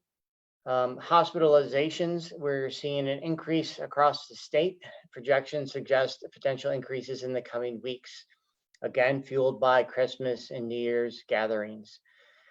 Currently, 33% of ICU ventilators are in use across the state. 6% of hospitals are anticipating ICU bed shortage within the next week. Facilities anticipating staff shortages within the next week is at 15%. Currently, there are 914 individuals in the hospital as of yesterday for confirmed COVID cases. Our statewide test positivity rate is 7.6. And major contributing factors to the spread: lack of mask wearing, social gatherings, and travel over the holiday season. Clear Creek County trend follows what you just heard for the state and the federal government, or the federal level. Case count in the last 7 days, we've had 19 cases in the last 7 days, 59 in the last 2 weeks, for a sum total of 318 to date in our county. Hospitalizations were up to 17, holding steady at 2 fatalities. Our 2-week cumulative incident rate is now at 472 per 100,000, so definitely headed in the wrong direction. Our test positivity rate is now at 8.53, a significant increase over the last several weeks for sure. Major contributing factors to the spread: social gatherings, travel, and lack of mask wearing. So that's the update on the numbers. As far as testing, we're continuing to test on Tuesdays. Today, we have some of 90 plus people signed up for COVID testing at the curative site in Idaho Springs. Many people continue to go down to Jefferson County as they have many more testing sites 7 days a week to get tested. So many more people than the ones we're testing are getting tested across the county. That will continue for the foreseeable future. If you do want to get tested at the curative site, please pre-register. It's a requirement, and it streamlines the process, and they can get many more people tested per day if everyone does that. So please, please, please. A couple other things. Vaccines, as you may have heard, we have vaccines and have had vaccines, I should say, in the county. We've vaccinated a little more than 400 individuals thus far to date. Next week, we will be receiving disseminating our second round for the first 100 individuals that we vaccinated. This week, we have not received vaccines, 0. So we do not have a vaccine clinic for this week because we have not received any. And this is how it goes. Some days, some weeks we receive none, some weeks we receive 100, some weeks we receive 200. We don't know. We're doing what we can to help facilitate the dissemination of this in the most expeditious way possible. Suzanne and Olivia are doing an unbelievable job in coordinating all this, getting our online scheduling and online presence up to date so that individuals can go on our website, pre-register, and then basically wait in the queue. And the queue will be handled in the order that we are able to, given our guidance from CDPHE, to disseminate these vaccines, which currently includes 70 plus. If you are not 70 or older, do not pre-register. If you are in the groups 1A, 1B, right now we are vaccinating those folks that continue to include EMS and fire, law enforcement, healthcare individuals, and a host of other individuals. They know who they are. Those groups are aware. And need to go on and pre-register, and then we will begin the process of scheduling when we receive vaccines. Hey, Tim, I have a super quick question first about what county people should be seeking out a vaccine from. If somebody is, for example, a nurse who works in Jefferson County and lives in Clear Creek, or vice versa, where do they go? My advice is you go to the county in which you work. The counties are administered distributed vaccines based on their population of 1A, 1B, 1C. How many healthcare workers do we have in Clear Creek County who are in 1B is how we're receiving the vaccines. So if you are in your example, a nurse in Clear Creek County, but you work in Jefferson County, you should be seeking that vaccine through the hospital or through the medical care center that you work in.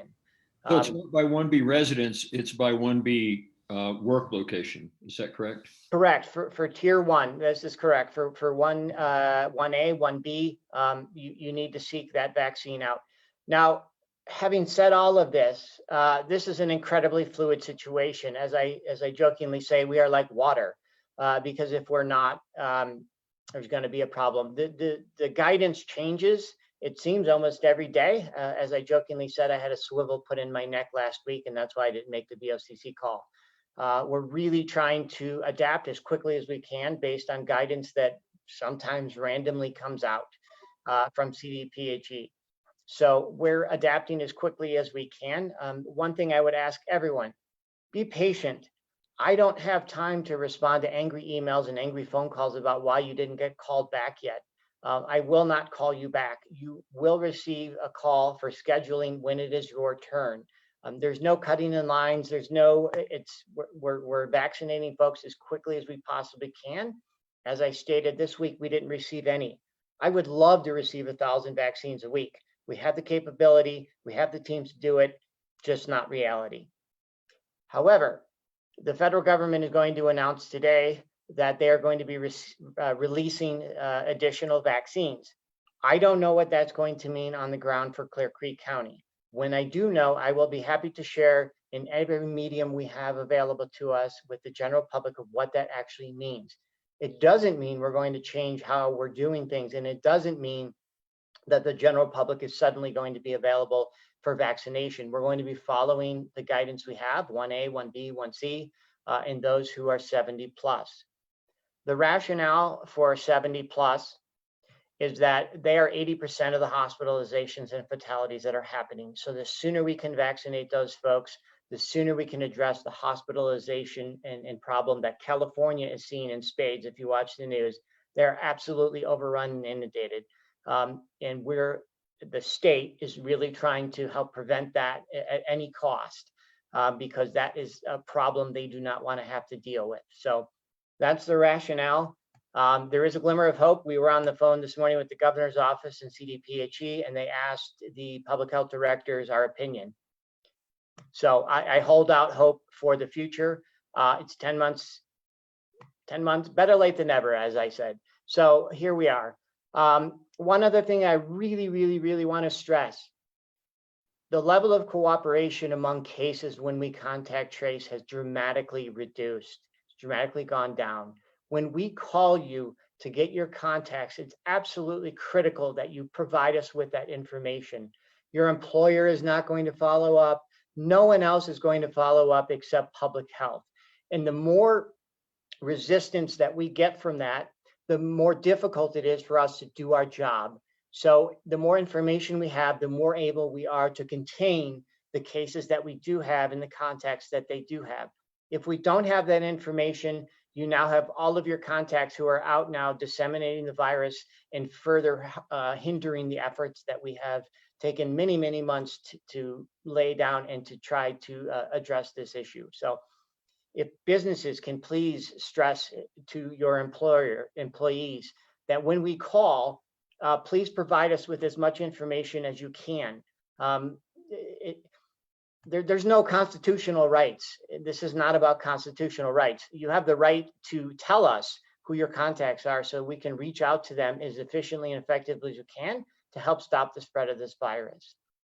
One other point, as you are all probably aware, there is a variant in this state and in this country. There's probably actually more than one, if I'm going to be quite honest. It's far more effective at transmission than the current or than the initial COVID-19 that we had. How much more is still in debate? 40 to 80%. It's far more transmissible than the original. What does that mean? It means that it can spread like wildfire in a town, and it can double or triple or quadruple our numbers literally in a week. All the more reason why we need to contact trace as best we can. So far as I can tell, we're one of the few counties in the entire state who's continuing to do 100% contact tracing. Many counties have absolutely abandoned the effort. Jefferson, Larimer, the list goes on and on. We are continuing to try to contact trace 100% of cases. It's helping us contain the virus. Without that info, we are blind. And you do not want your public health right now to be blind. That will be a very bad mistake. So please, I beg everyone to please give us the information that we are asking for. It's not a violation of your rights. I don't know what more to say on that. Any questions so far? That was a lot of information in 12 minutes. I have a question about hospital capacity, I think you said 6% of hospitals in the state project that they will reach their capacity in the coming weeks. I would be really impressed if you knew which ones they were, or if they were in our region. I don't really, the latter question. Are any of those hospitals serving our patients? I do not believe so, George. I'm sorry, I can't impress right now, but I do not believe so. So 90% of hospitals across the state are reporting actively on any given day. This was a request several months back, if you recall, from the governor. And so most hospitals, 90% currently, are actively updating their information daily. So I don't think it's any of the hospitals. Well, I can say with certainty, it's none of the hospitals that would impact Clear Creek County. I suspect it's some of the more rural hospitals that are, their ICU is 6 beds, 7 beds, 10 beds. So it doesn't take a whole lot to inundate those sorts of facilities, but it's not anyone's that would impact Clear Creek County. Yeah, and George, I talked to leadership at St. Anthony's, and early on, they put some very sophisticated plans in place to be able to flex their capacity up if they needed to. And as far as I've heard, they haven't needed to, but I don't think that they would be part of that conversation. Yeah, I think that there's evidence of that. And I mean, I knew early on when I was hearing that, for example, I mentioned that cousin of mine that was working in the hospital, and he said, when they hit capacity, what they start doing is pulling the beds closer together and converting other wings or rooms into ICUs and stuff like that. So they continually try to increase their capacity rather than turn people away. At least I think that's been our experience here in Colorado. It's been pretty consistent.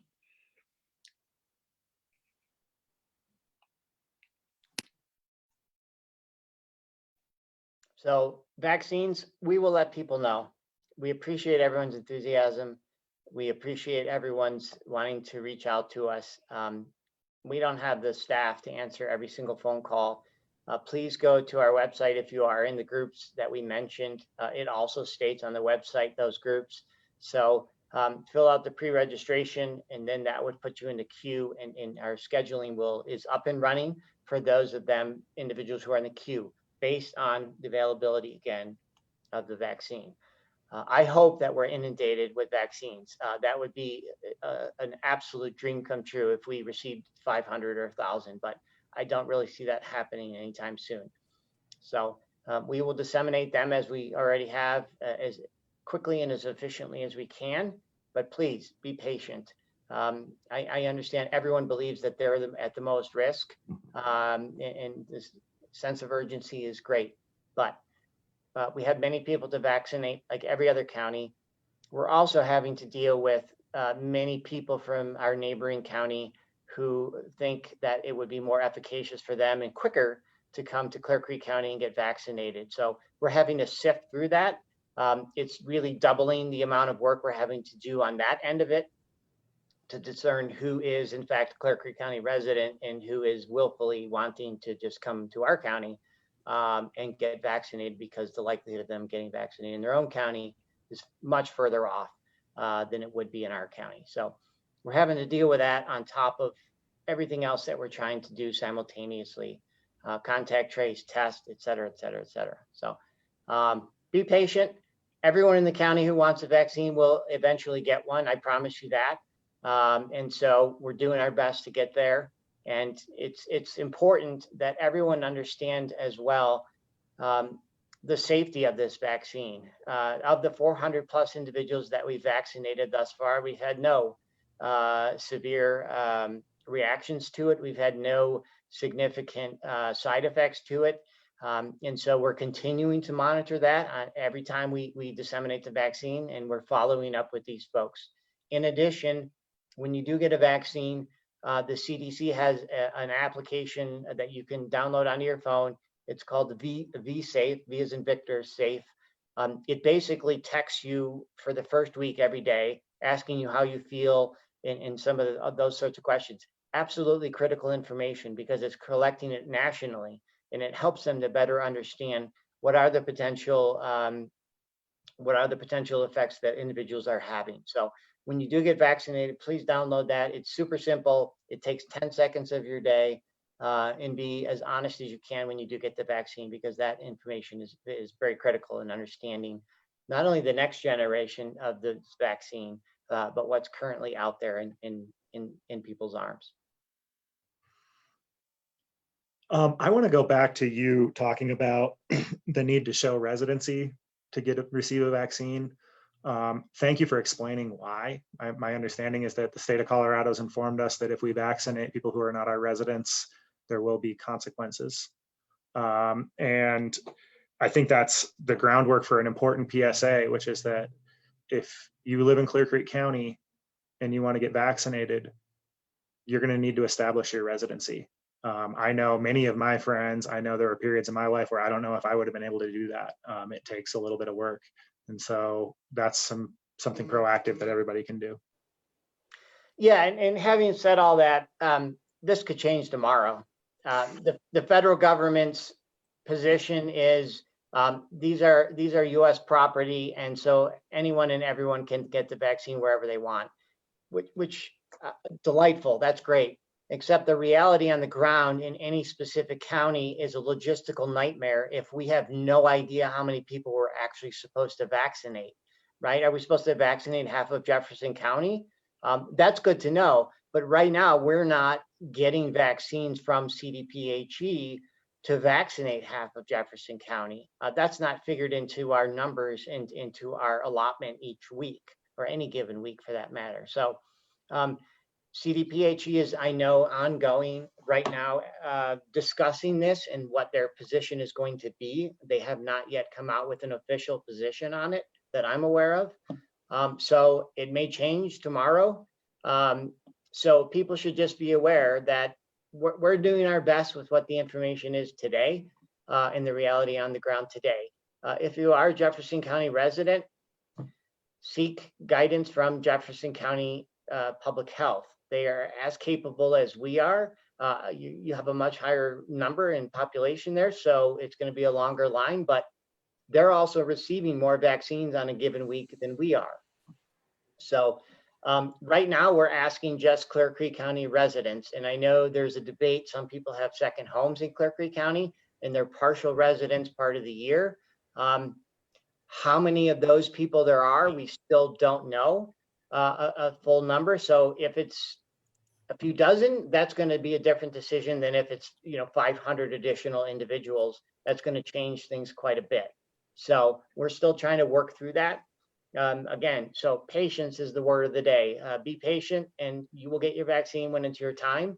And we would love to vaccinate as many people as we can in any county, except that reality doesn't exist because we're not receiving endless amounts of vaccine. When you receive 100 at a time or 200 at a time, it limits our ability to do that. Our staff is absolutely top notch. We could vaccinate literally 1,000 or more in a week if we had the vaccines, but we don't.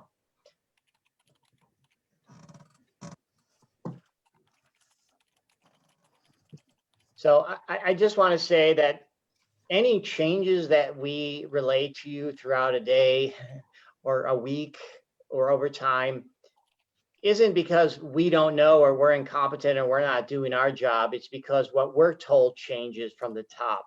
I know that erodes trust and I know it creates frustration on people's parts. We're trying our very best to wade through all that and provide a consistent message and provide some stability to this very fluid, very changing situation in terms of vaccine distribution.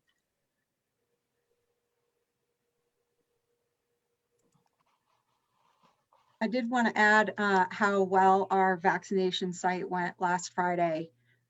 We did it over at EMS in Dumont, and it was, I said this in an earlier meeting this week, it was one of the best days that we've had in that we had vaccine to give. We were able to start to give that first dose to some of our 70 and older population.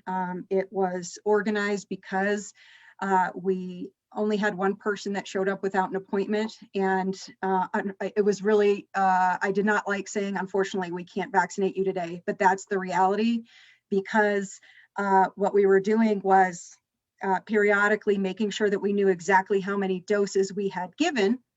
And then if someone hadn't shown up, we had other people we could call immediately. And so we have enough appointments for exactly the amount of vaccines that we have. And so that's the reason that we emphasize strongly that please don't show up without an appointment. But everyone was absolutely fantastic. Everyone receiving the vaccine. Thank you for your cooperation and filling out your forms ahead of time, your screening forms. That saves an awful lot of time.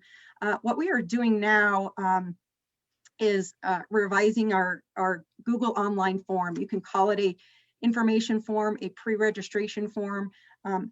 As Tim mentioned, for example, if there are second homeowners there, we're still waiting for guidance from the state that we anticipate to receive soon about how to address that population. We have gotten some requests and some questions from some of our 70-plus-year-olds that are second homeowners in Clear Creek County. And meaning Clear Creek County is not their primary residence, but they do spend a lot of time here. So, using that Google pre-registration form, which we're revising today and we'll put out on our website, will enable us to understand how many people we might be talking about. So just to be clear, the Google form that we've asked folks to fill out helps us understand the number of people that are within, as Tim mentioned, the phase 1A, phase 1B. And an important thing I think for folks to recognize is since we don't know on any given week how many vaccines we're going to receive, we're getting to the point, as Tim had said, that we have to start giving our second dose to some folks that we gave the dose to, our first responders that we gave the dose to late in December. If we don't know if we're going to receive more vaccines the next week, we have to do a logistical balance of making sure that we have enough vaccines to give the second dose for folks, as well as vaccinating as many people as possible with their first dose. So those are the things that we're juggling, and we're trying so hard to make this equitable for everyone. So thank you for your patience. We, as Tim said, it was a great day the other day when we vaccinated 124 people. It was great, and we would love to be able to vaccinate double or triple that. And we're ready to do that as soon as we receive the numbers of vaccines we need.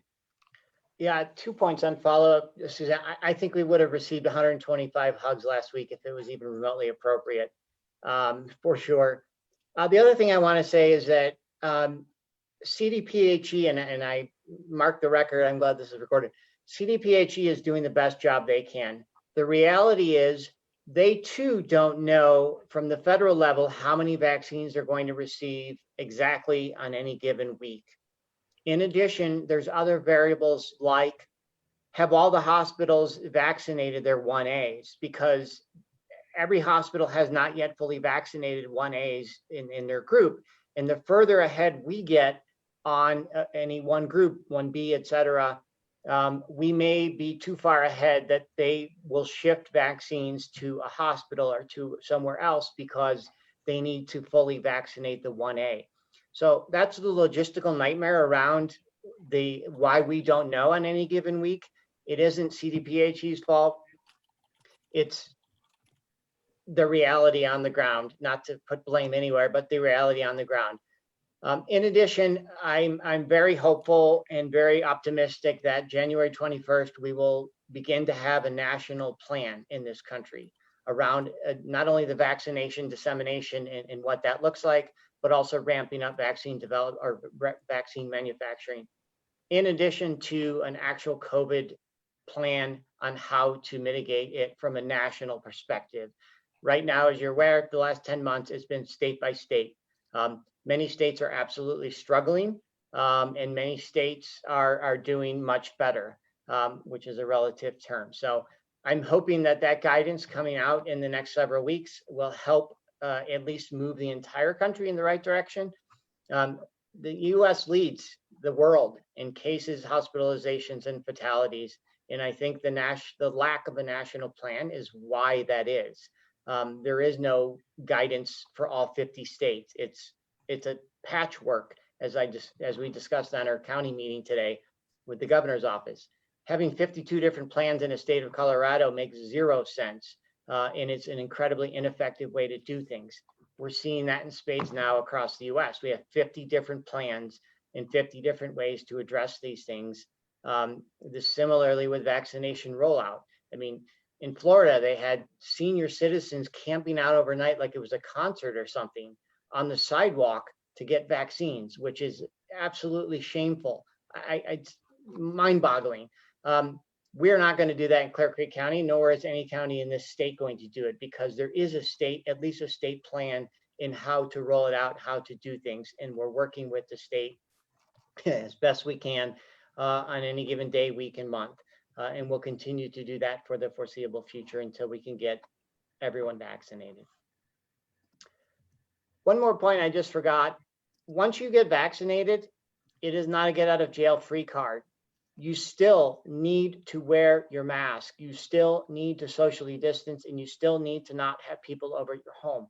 All it does is protect you, and it does not protect you 100%. The efficacy is 95%. So there's still a 5% chance you can get COVID. It's unlikely to put you in the hospital or kill you, but you still have a chance of getting it. And if you get it, although the window of transmission is smaller, if you do get it to others because you have been vaccinated, the window is significantly smaller, a day or two, that you can then transmit it to those folks who live in your home or those folks you decide to have a dinner party with. So it is not a get out of jail free card. It is merely a level of protection for you as an individual. You still need to wear your mask and abide by all of the public health guidance that we're going to give out. This is going to be true for months to come, just so everyone is clear. I'm trying to be as transparent as I can. In 3 months' time, if we have 60% of Clear Creek County vaccinated, we're going to still need masks. That's a reality. That was discussed on our call today with the governor's office. That's not going away anytime soon. It's much further down the road and obviously going to change as we get to that point. If 70, 80% of Americans get vaccinated, that will significantly impact it, but it doesn't mean it's going to go away with the snap of a finger. That's not reality. I have a question. I was thinking of another reason we brought this up before regarding after you've been vaccinated, a reason to wear. It seemed like in the beginning there was more resistance to wearing masks, and then the more people that were wearing masks, that almost invisible hand of peer group pressure seemed to kick in. The more people that wore them, the more people that wore them. It just, you did what you saw. And has there been any, I mean, is there any concern about the fact that if people start thinking that they're safe, they don't have to? Because I listened to a couple of Clear Creek residents on the news the other night say they were so looking forward, they were just getting their vaccine, and said they so look forward to being able to congregate together and do stuff they couldn't do before. And that hit me, that if people believe that the game's over and now they've been vaccinated and they take their masks off and they're seen not socially distancing, that will prompt other people that haven't been vaccinated to feel less of that social pressure, that peer group pressure. Randy, I couldn't agree more, and that's why I just said what I said. It's not a get out of jail free card. It doesn't free you up from what we've been enduring for the last 10 months. It's merely a level of protection. It provides the state and the hospital system with a sense of relief, because the more people that get vaccinated, the less likely, significantly less likely, they're going to be inundated with a rush of patients. So, and that's the first and foremost goal, is to prevent that from happening. California is a great example of, and there's other states too, of what happens when your health system collapses. It's not good. And it's what we have been working collectively, the public health directors in the state have been collectively working together to help prevent that. But there are still states where the vast majority of people in the state do not wear a mask. Colorado is an exception. We're much better than most states in this country, but there are some states where easily 70% of the population does not wear a mask on any given day. Easily that many people too who don't believe this is real, don't believe it's going to impact them. It's mind-boggling. The psychology of it is going to be studied for years to come, because if this were far more deadly, America would be much different. So things need to change. The post-mortem, as they call it, of this pandemic in the United States of America is going to be gut-wrenching and eye-opening for those not in public health, because it's a case study of how not to handle a pandemic, in my opinion. And so it's going to be studied for many, many years to come. And hopefully we see some drastic changes about how we address pandemics in this country, because I assure you, this will not be the last pandemic this country and this world faces in the near term. There is many, many experts who believe that this is just one of many to come. And so the more we can learn and the faster we can learn from our incredible mistakes that we made this time around, the better off we're going to be next time. Okay, thank you for that. We're a little bit over time. Something that's, actually, we're over time. Randy, Sean, anybody else have anything else? I'm gonna hold my own. Okay. Hey, how come, George, last week I wasn't here and you guys talked for an hour? I watched on Friday night the last week's BOCC call, and you guys went on for an entire hour. So I don't know what that says about me, but I'll let it go this time. They feel more licensed when I was chairing. I think people feel like they can talk forever. It's all good. I'm just kidding. I don't know what it says about your social life that you're watching us on a Friday night. Tell me about it, Sean. But thanks, Tim. Yep. Okay. Well, thank you very much, Tim and Suzanne. And commissioners, I just had a quick kind of switch up update. So at 11:30, you had an interview with Mr. Kershaw, and then at 12, an interview with Miss Miles, and they have asked to swap places. So I think we're going to have Martha Miles at 11:30 and Mr. Kershaw at 12. And I am just waiting to see Miss Miles come on the line so I can cross her over to talk to you. But I just wanted to let you know that got swapped around there. Anyway, until I see her, feel free to chat about something.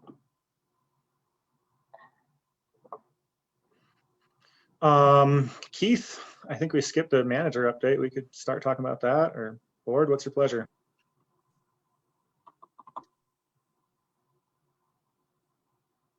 I'm amenable to whatever you all would like to do.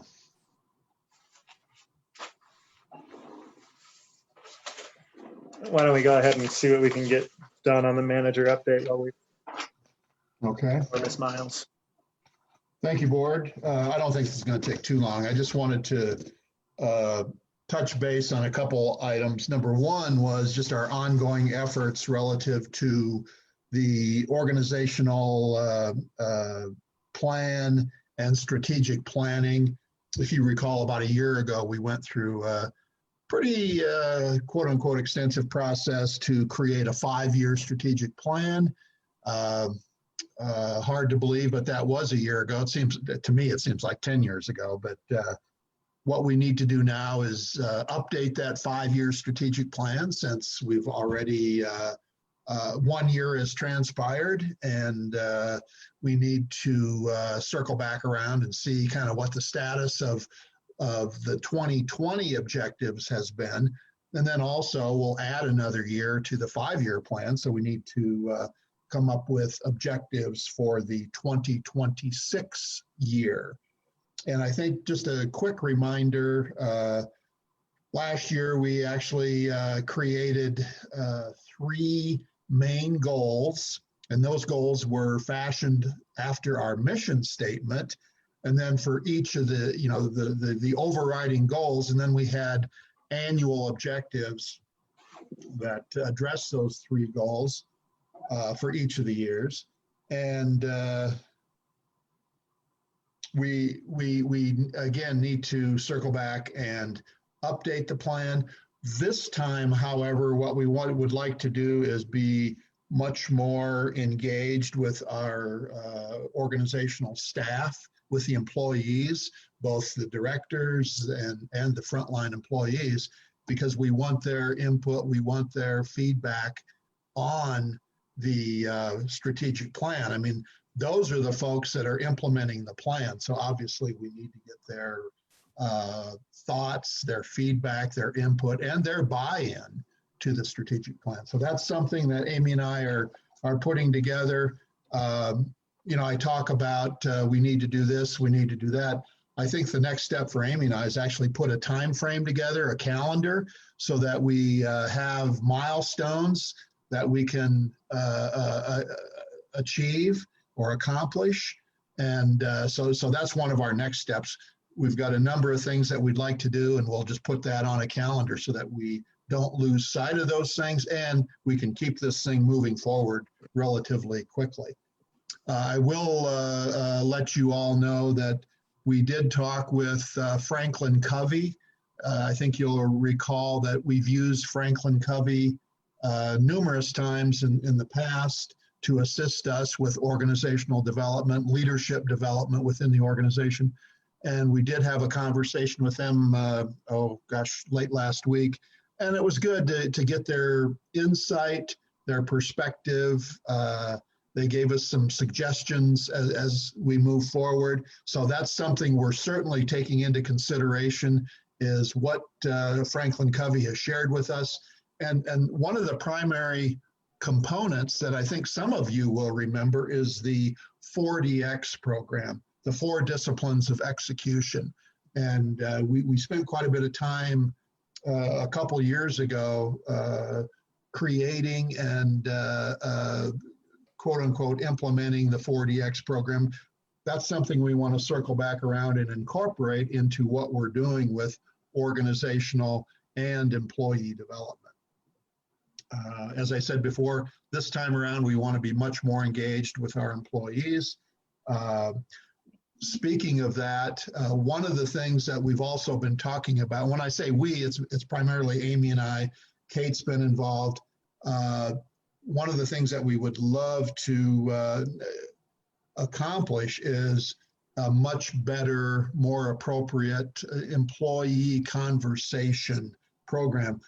I didn't say performance evaluation, I just said conversation, because what we want to do is have the managers, the supervisors actually sit down and have somewhat of a structured conversation with all of our employees, just to find out how things are going, what we can do to improve their resources, the tools that they might need, so that we can continue to provide exemplary customer service to our customers. That's what we're all about. We're a service provider, so we need to provide the best service that we can provide. So that's something that we're going to be doing. And in fact, Kate, Amy, and I have been talking about a survey. I think we've got a survey pretty well finalized that we're going to be sending out to all employees that will give us some feedback as to how we're doing as an organization, how the employees are feeling, and it will be a good framework then for the conversation between supervisors and employees. So survey will be coming out very soon. And the only other thing I wanted to say before I quickly turn it over to Amy, Amy's been the kind of the spearheading and doing the lion's share of work on this program. So I certainly wanted to give her an opportunity to talk. But as I said before, to me, it's very important that we put a calendar together and we identify key components of this program and actually put it on a calendar so that we have opportunity to talk with the commissioners, talk with whoever we need to be talking to, and that we just don't lose sight of what we're trying to accomplish. Amy, what do you have to add? Thanks. Well, I think, you all have seen the documents that we have put together. Those contain a lot of the information, and Keith just went over all of the elements of this plan. I would just talk about three sort of driving philosophies or thoughts about it. One is this notion that, I think as an organization, we have an opportunity to shift and focus on delivering positive feedback to our employees instead of critical feedback. I think a lot of times supervisors spend lots of time crafting critical feedback and really putting a lot of time and thought into that, but not necessarily doing the same thing with positive feedback. And so that's one of just sort of a starting place and how a lot of these ideas grew in the plan that Keith and I have worked out. Another one is some outcomes of studies done at Google on how the most productive teams were, what was contributing factors to the most productive teams. Google has a lot of innovative teams, obviously, but even at Google, they knew that some teams were more productive than others. And in a 2-year study, they determined that the critical differentiating factor was whether a team provided psychological safety, an environment where the people on the team felt comfortable coming up with ideas and saying whatever was on their mind, and being able to truly create that environment where the ideas that germinate from the people doing the work, pressing the keys, actually can be put forward.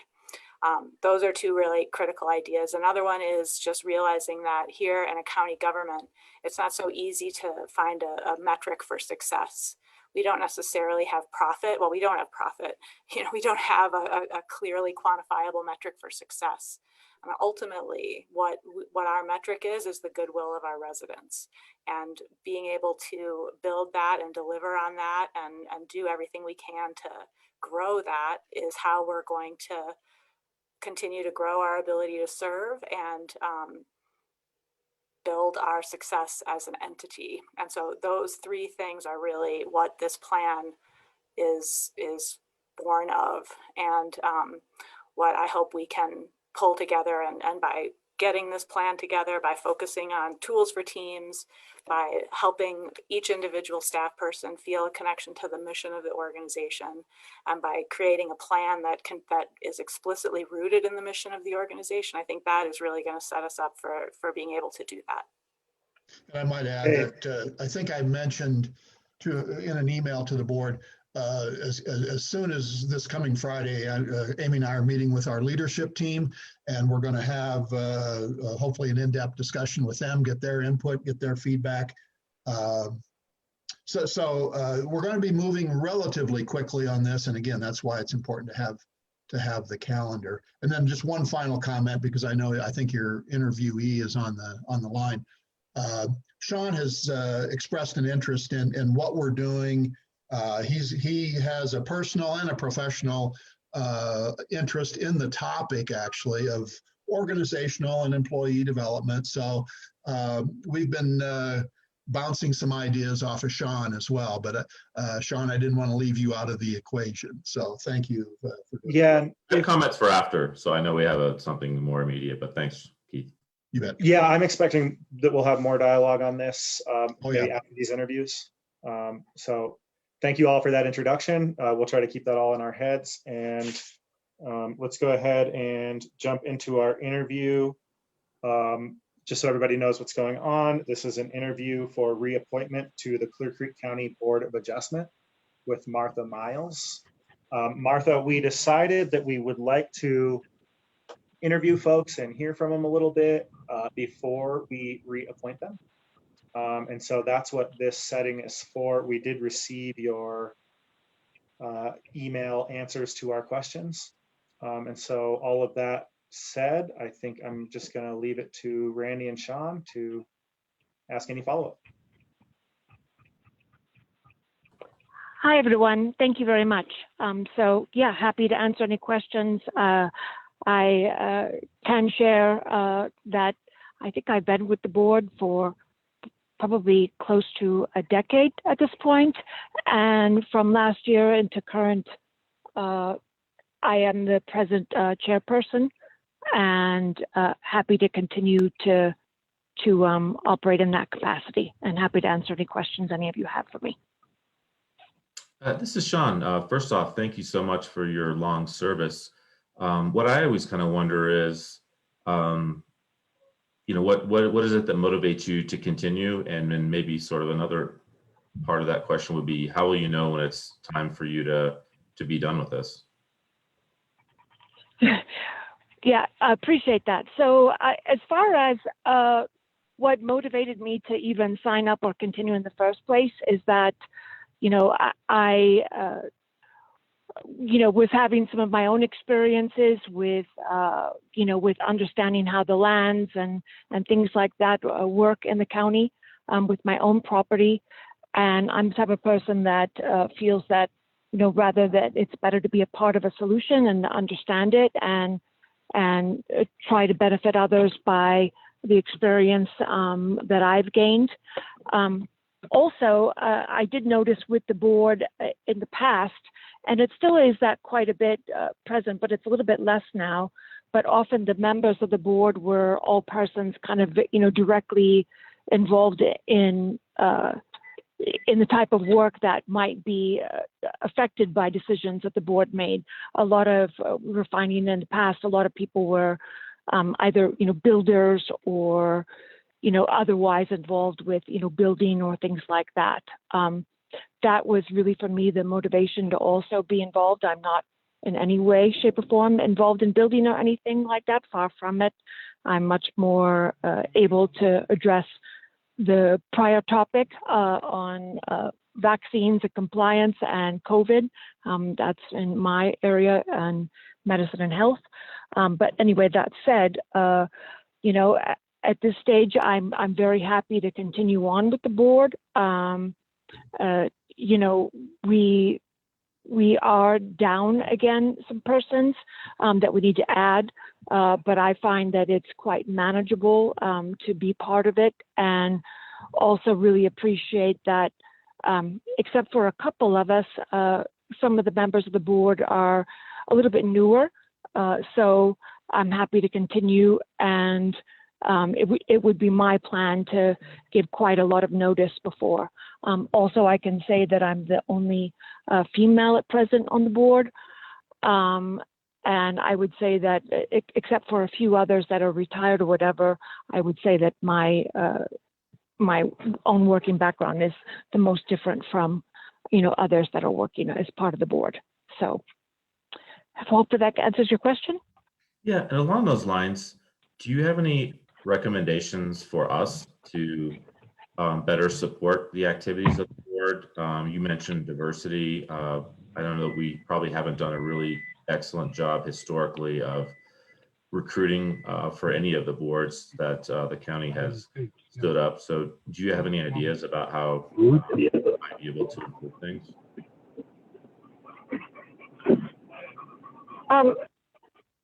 Sorry for that.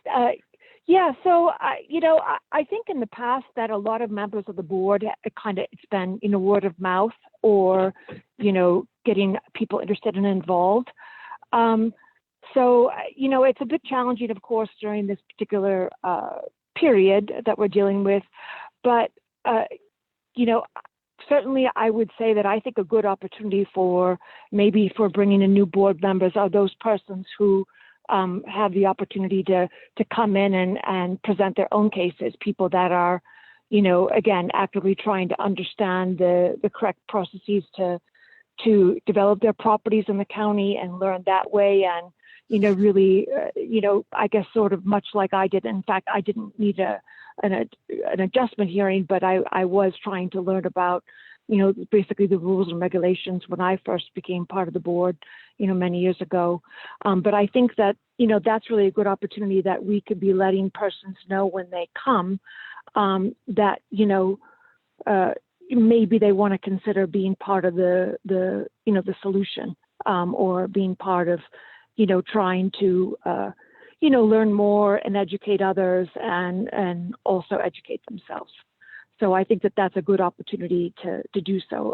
Unfortunately, that opportunity will have to wait until we're able to have public meetings again. But I think that, when that happens, that's a great opportunity to do so.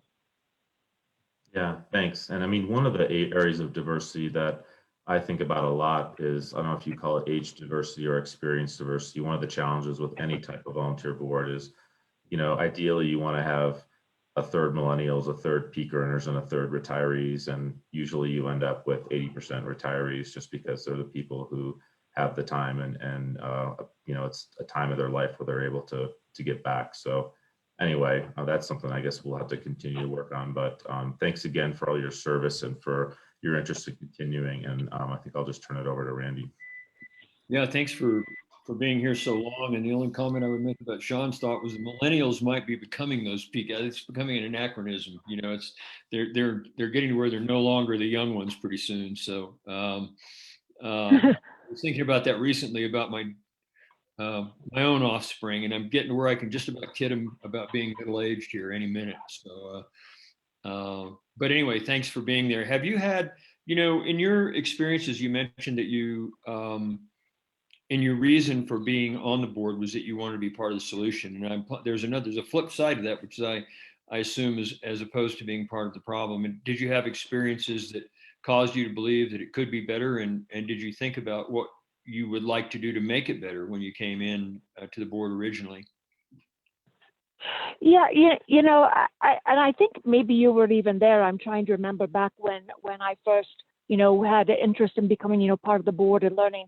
And in my case, again, it wasn't part of the adjustment. It was really understanding, you know, some of the ways that the road and bridge worked and how that impacted driveways and building sites and site plans and, you know, just kind of the building and development of the county. And so that's what, you know, for me was the prompting, you know, just trying to understand the rules behind that. So, and I think also, you know, as far as the diversity, you know, I know that we have quite a number of, you know, older population, again, with the time, but I think that now that we've added in some of these, you know, Zoom functions and things like that as we've grown and developed, you know, I think that we can kind of use that to our advantage to open up to maybe a little bit more diverse audience to be part of the board. Certainly, we do want to have time together where we can learn and educate each other, but you know, also we can take advantage of these tools, and we've in fact updated our bylaws that we can do some of these Zoom meetings and you know, have some persons, you know, operate remotely. So that might open it up as well. I would also say that compared to maybe when I started, while we do have certainly quite a age range on the board, for a while we did have one, a younger person, and, you know, that person kind of came to us through the group of, you know, being very active in politics in the area. So, you know, I think that really appealing to, you know, quite a diverse audience, or just getting word of mouth out and, you know, letting people know that, you know, how it's really all of us coming together to help build our community. I think that can be more attractive. Plus, you know, more ways and opportunities to access the meetings, much as like what we're even doing here with Zoom. You know, these are things people are embracing more and more, and can also help make our board more diverse. So. That's a really good point. I think that because my next question was going to be, but I think you've in part at least answered it, was what we could do with the administration of the board to make it more reasonable for especially the people in that middle age range when they're in their either earning or family raising or whatever it is they're doing. It's really common to see that at the younger ages you may have a few, you know, that will come up. It's sometimes difficult to find that right person or get someone recruited. In the middle ages, there are people that would be motivated and they're taking a serious look, but they're so busy doing what they're doing. And having ways that your board can operate efficiently, whether it's scheduling or the means of meeting or however it's done, that can allow them to be there. And typically out of that middle range, it seems like on these types of boards, you don't see people there unless they're, for example, for this board, an architect, you know, or a builder or someone like that who has, with whose career it dovetails. And then you find the people with both the experiences and the developed interest over time, and now the time to do it because they're retired, who tend to show up for it. But can you, and you allude to, of course, the meeting format, Zoom meetings and so forth. Can you think of anything besides this format in terms of scheduling or anything else that would make it useful, more reasonable, more viable for people across the spectrum, regardless of their own schedules? Yeah, I think that really that we've amended the bylaws that we can have, when we can have public meetings again, that we have a certain number that can be remote or not. We don't want that to be the primary action, the way that the persons that are coming to apply for permits or things like that, or adjustments. We don't want that to be the primary mechanism that they come and meet with us. But, I certainly do think we could do a better job about, again, when people are coming for such applications, that, we're letting them know, that perhaps they want to take the opportunity to become involved, whether that be a short-term or a long-term, they can see how they go, they see how they like it. But just, again, really just try to make it accessible to others and share that information. With the idea that we want to keep the board diverse, not only, in all ways, not only by occupations, but of course by, by sex, by race, by every way that we can, to best really represent the county. So I think that that's a good opportunity to do, and I think that in a way, I think that's good that we have had, in the past, we did have more female members, but like I say, at the current state, I'm the only one. But I would hope that, we can continue that diversity and keep on sharing the information and keep on bringing new people to the board, and that they know it's accessible and they can, people can enter the meeting. I think that will help grow it as well. That's I guess maybe if you could think of it as a positive effect of COVID, this time of Zoom, it's making these things more accessible.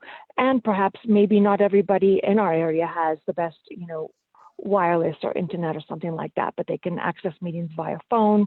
Perhaps we can offer opportunities for them, to access it, for instance, from the library or whatever, just even as a trial basis.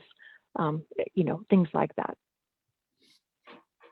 Just a quick time check, Miss Smiles. I see that it's noon. Do you have a hard stop, or do you have more time? I do.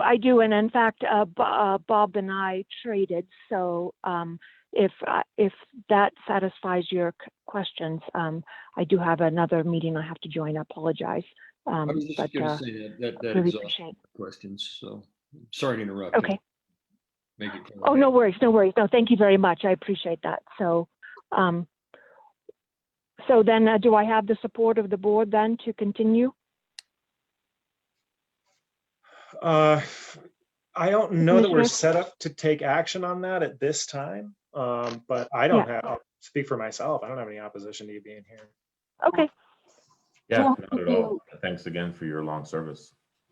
Same. Okay, well, right, thank great. you, Miss Miles. Thank you very much. Have a great day. All right. You too as well. Appreciate it. Thank you. Bye-bye. Next up for the Board of Adjustment, we have Bob Kershaw. Welcome, I'm Bob. online with you. Sorry, I didn't catch that. I'm online with you. My video's turned on and the microphone's turned on. Excellent. We see you and hear you. Okay, good. So we decided we want to interview for reappointment. I don't think that this really involves much of a decision. I think it's mostly just an opportunity for us to get to know you, hear from you, Great.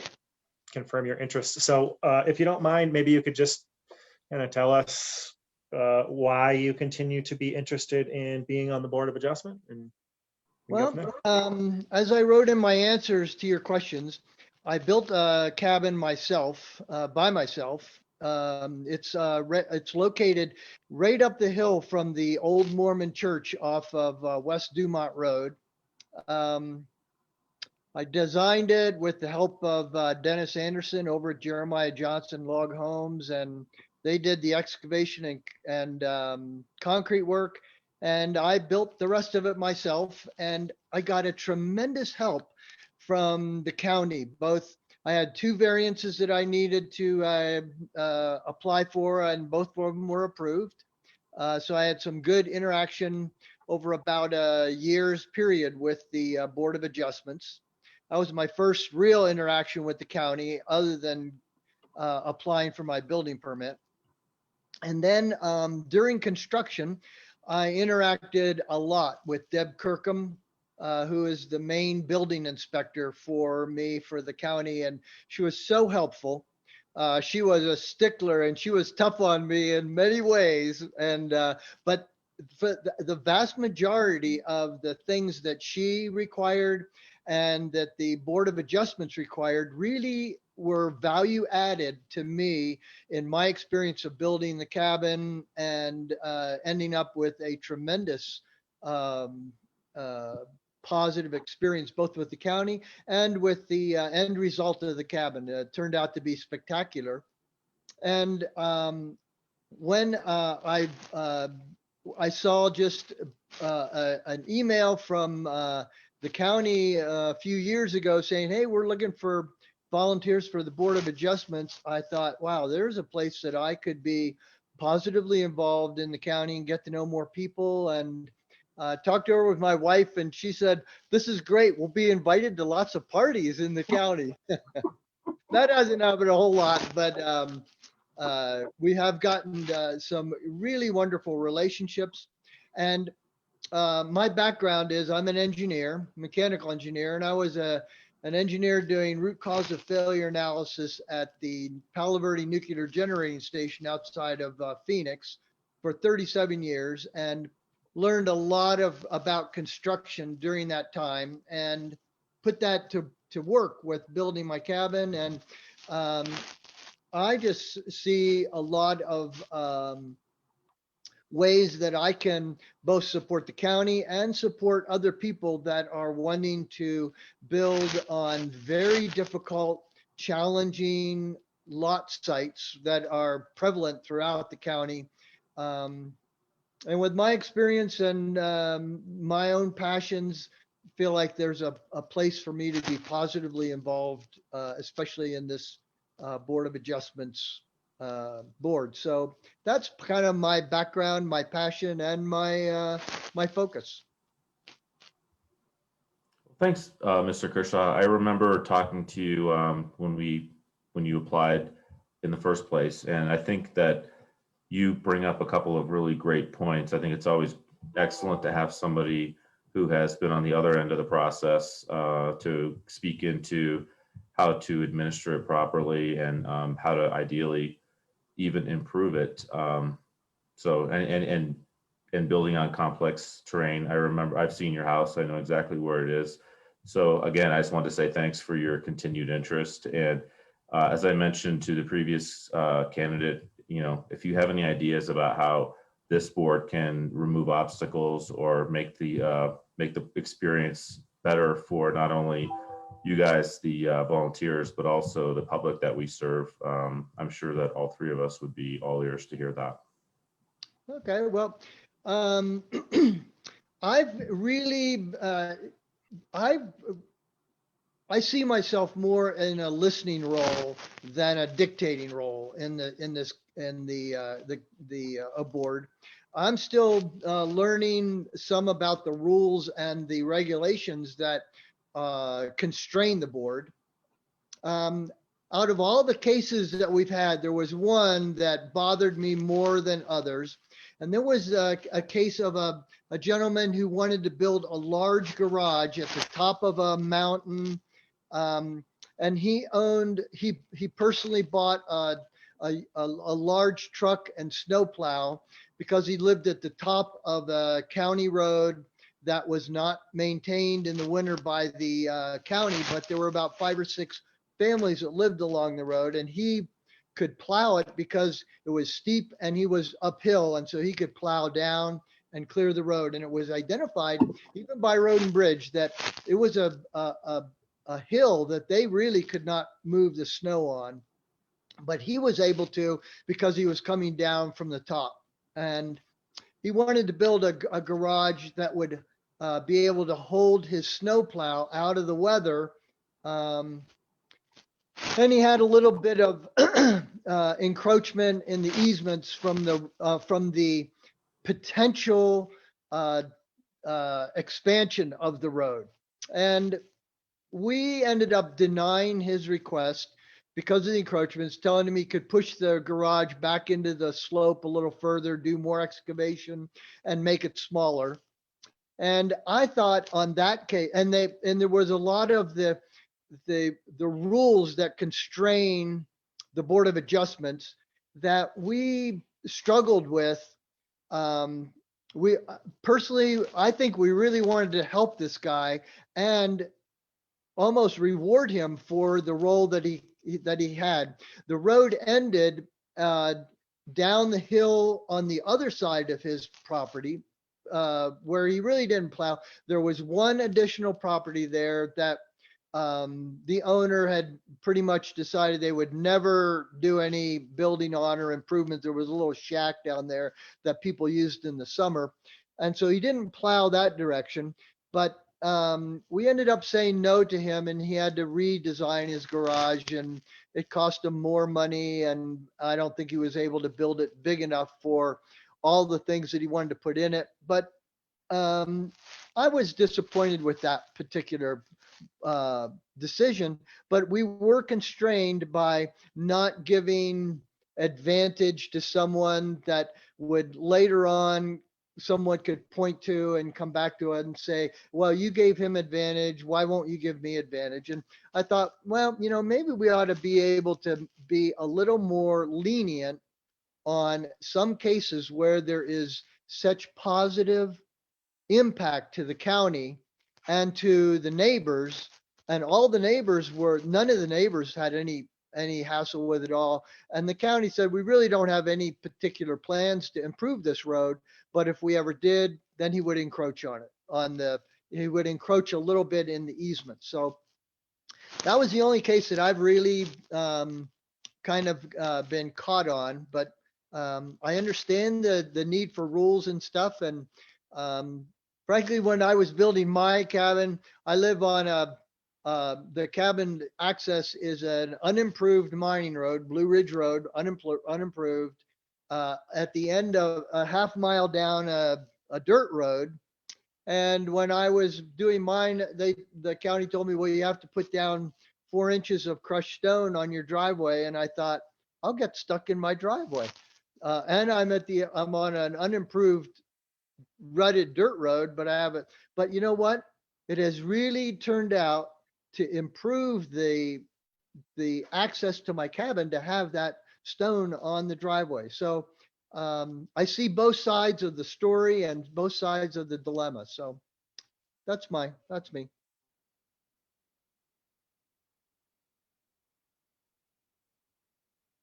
Thanks again. I don't have anything else. Again, thanks for your service. You're welcome. You're welcome.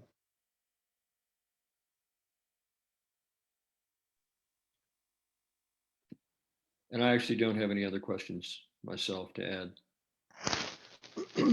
Well, I thank you guys because the county is a complex organism that takes a lot of care, and I see that you guys are doing that, and I applaud you for that. So, thank you. I have another question for you. Last one, unless yours inspires me to have some other curiosity. Okay. So, when you're new on a board or a project, of course, it's exciting and you're kind of nervous and you're reading every word of every packet, and time goes on, maybe you're a little more comfortable. You clearly remain very interested in the mission of the Board of Adjustments. And so I want to ask you, what maintains your passion for this work? And then how are you going to know when maybe that passion isn't there anymore? Well, at 72, I consider myself still to be pretty young. And I have a lot of energy. My arthritis on my hands has really slowed me down in actually doing construction stuff. But my interest is really to be a help both to the county and to people that are my neighbors or potentially neighbors that are facing difficult decisions of their own. And I feel like I have a lot to offer that. And if I got to a point where I no longer felt like I was offering much, I think my time on the board would be, I would at least be asking someone, maybe I should step down and let some younger person. And if there was a younger person that really wanted to be on this board and you needed someone to step aside, you could ask me and I would be probably supportive of doing that. And maybe there's something else in the county that my interests and passions would be better suited for, and I'd be okay with that. I'd take direction from you or from the chairman of the Board of Adjustments, and I wouldn't hold this position in any closed hand whatsoever, if that's what you're asking. I just want to be very clear. It is not. I'm not trying to like nudge you toward the door or anything. It's just an ongoing question that I have for people who have served so long and so well. Well, I haven't served very long. This is just I've finished up just one term. I guess the terms are like 2 years, or is that right? I'm glad that doesn't feel long.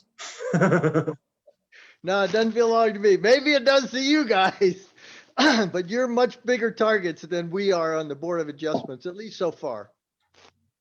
Yeah, and our challenge has been the opposite. Our challenge has been effective recruiting to get the good representation that we need, not basically needing to clear out people to make room. But thanks for offering that anyway. Okay. Yeah, and there's something about being 72 that causes a year or two to feel kind of like a heartbeat. You know, it just goes. Yeah, they go fast. Time drags, but the years fly. Okay, gentlemen, I don't have anything else for Bob. Do you? Doesn't look like it. Well, thank you for your time. We are not set up to take action today, although I don't think that we really set this up as a high stakes decision. We think this is a good place to have a conversation. Great. Well, I'm glad to interact with you guys. And if you have any other questions for me, don't hesitate. Give me a call or whatever, email or whatever. Yeah, and that works both ways. I mean, we would love to hear from you if you have any good ideas or anything for us. And part of that speaks to why we're doing this. Sometimes in the past, we've just sort of administratively re-upped people when we hear that they want to stay on. But it came to us that we have the opportunity to talk to you and make sure you're still happy where you are, but also learn from you, you know, how to make the operation, both the operation and the experience for you and the people that come before the board better. And so it's you know, it's as much for our education as it is anything else. Okay, and likewise, I would say to you all, having had this conversation with me now and before 2 years ago, if there is a different role that you would like me to play in the county on a different committee or on an additional committee, I've got the time and the energy to do more if you would like me to. So. Awesome. Yeah, there is no restriction on serving on multiple boards at all. Great point. Okay, well, thank you for your time. And I anticipate, Beth, just for Bob's knowledge, this would come up on some kind of a consent agenda or something for us to take action and reappoint these two. That's correct. I'll just look for direction from y'all after this meeting, and however you want to proceed, we can do that next week. Great. Thank you very much. I'll sign off. Thank you. Thank you, Bob. Bye-bye. Oh, I should probably be saying Mr. and Mrs. My apologies. Mr. Kershaw. Okay, so where do we go from here? Do we need to have any discussion about those two interviews? Are we jumping back into manager update?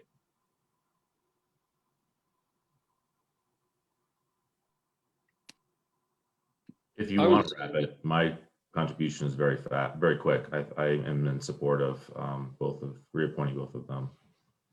Okay. Okay. I'll prepare the rest of these. Yeah, consent's fine. Okay. Okay. So I think we intend to pick back up our county manager update. Peter, did you have something on your mind? No, not at all. We will ultimately want an executive session. I don't know if you want to start that after lunch or whatever. So. Maybe we can discuss that. We don't have a break built in today.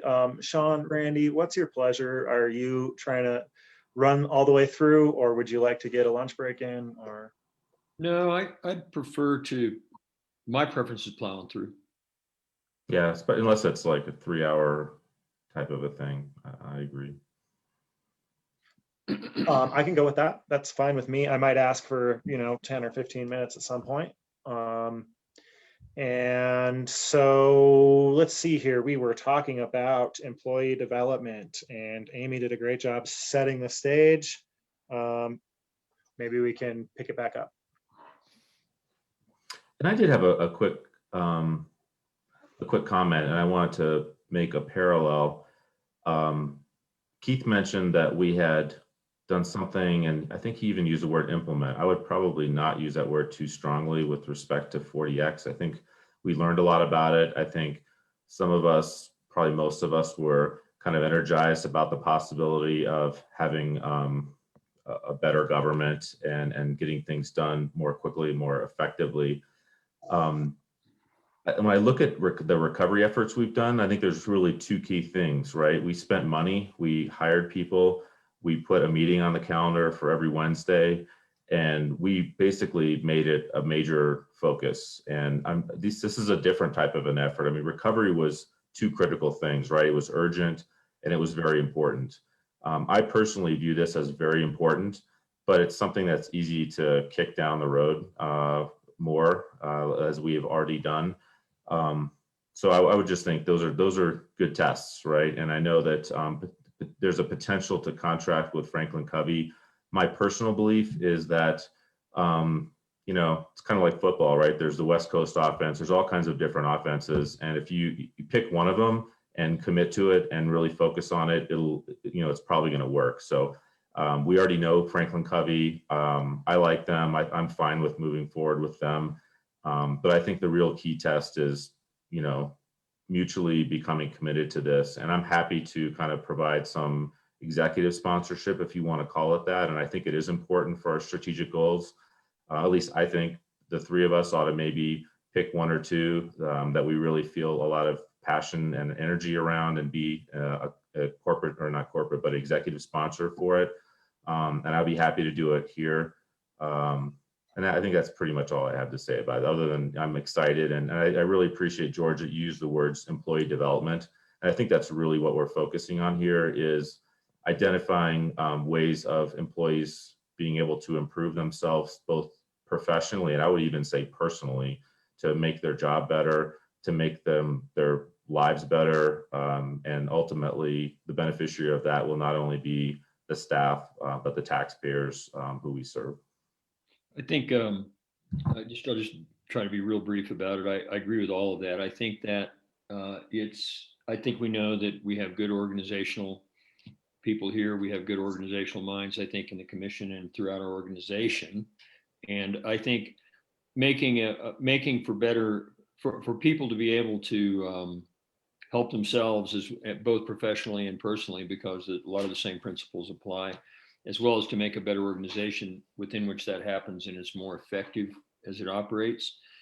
I also agree that what we take away from any one of these systems is really it's best when we examine who we are and kind of incorporate it into who we are and come up with our own version of it. And as an example, I'll give you, I'm a LEED accredited professional.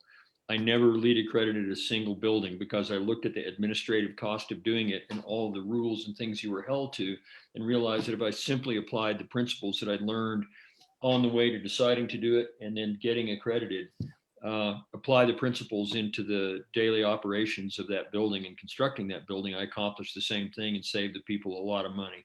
And at the end of the day, I think we can save ourselves a lot of time by using the best of all of this, employing Franklin Covey if that's the choice, but basically incorporate what's best and adapt it to who we are. And we'll know that as we move into it.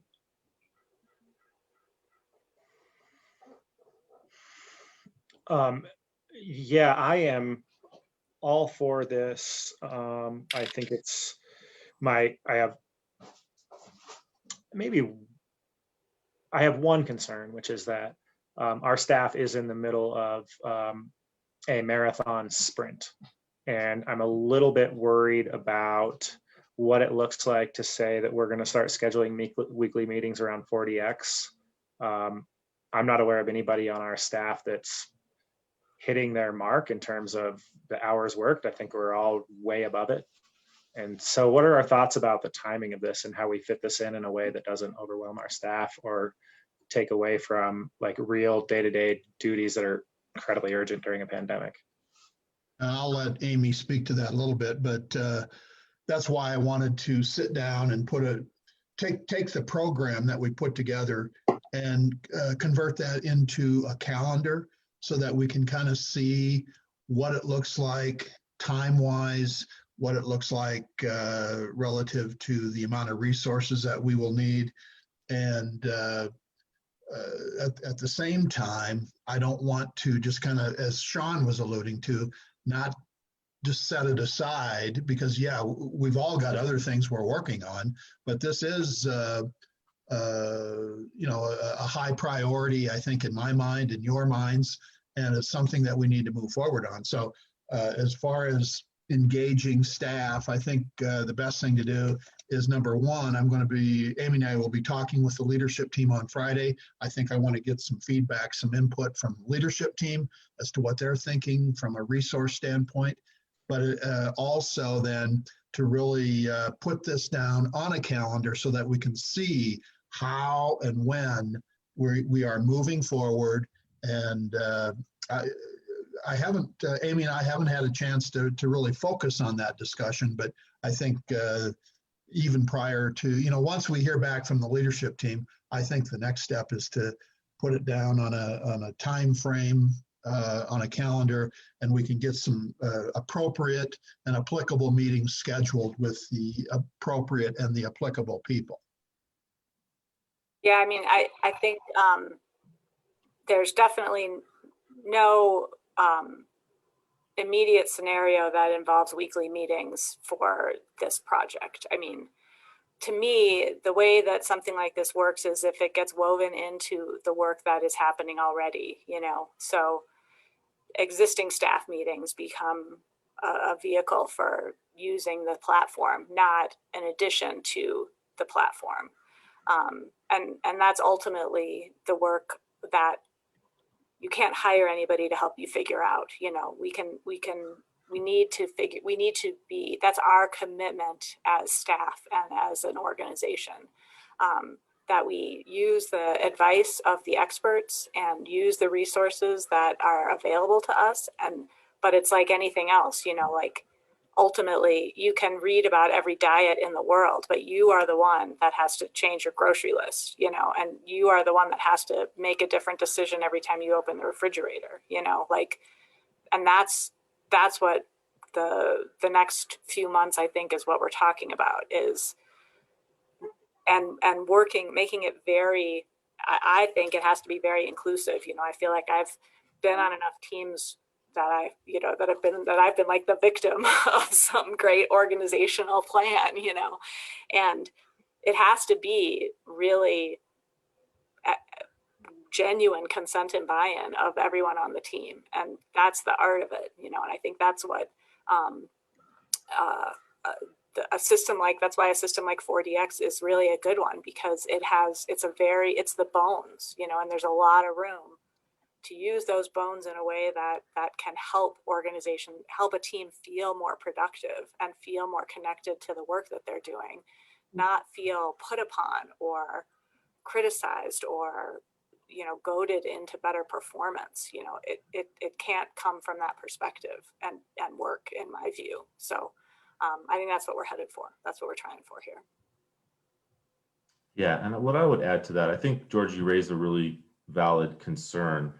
The flip side of that is there'll always be, you know, the whirlwind is what Franklin Covey calls it. There'll always be the day-to-day stuff. That's never going to go away. And so I think we can always come up with reasons not to do this. And I totally don't recommend that we do this on a top-down, countywide basis. And Franklin Covey didn't recommend that either.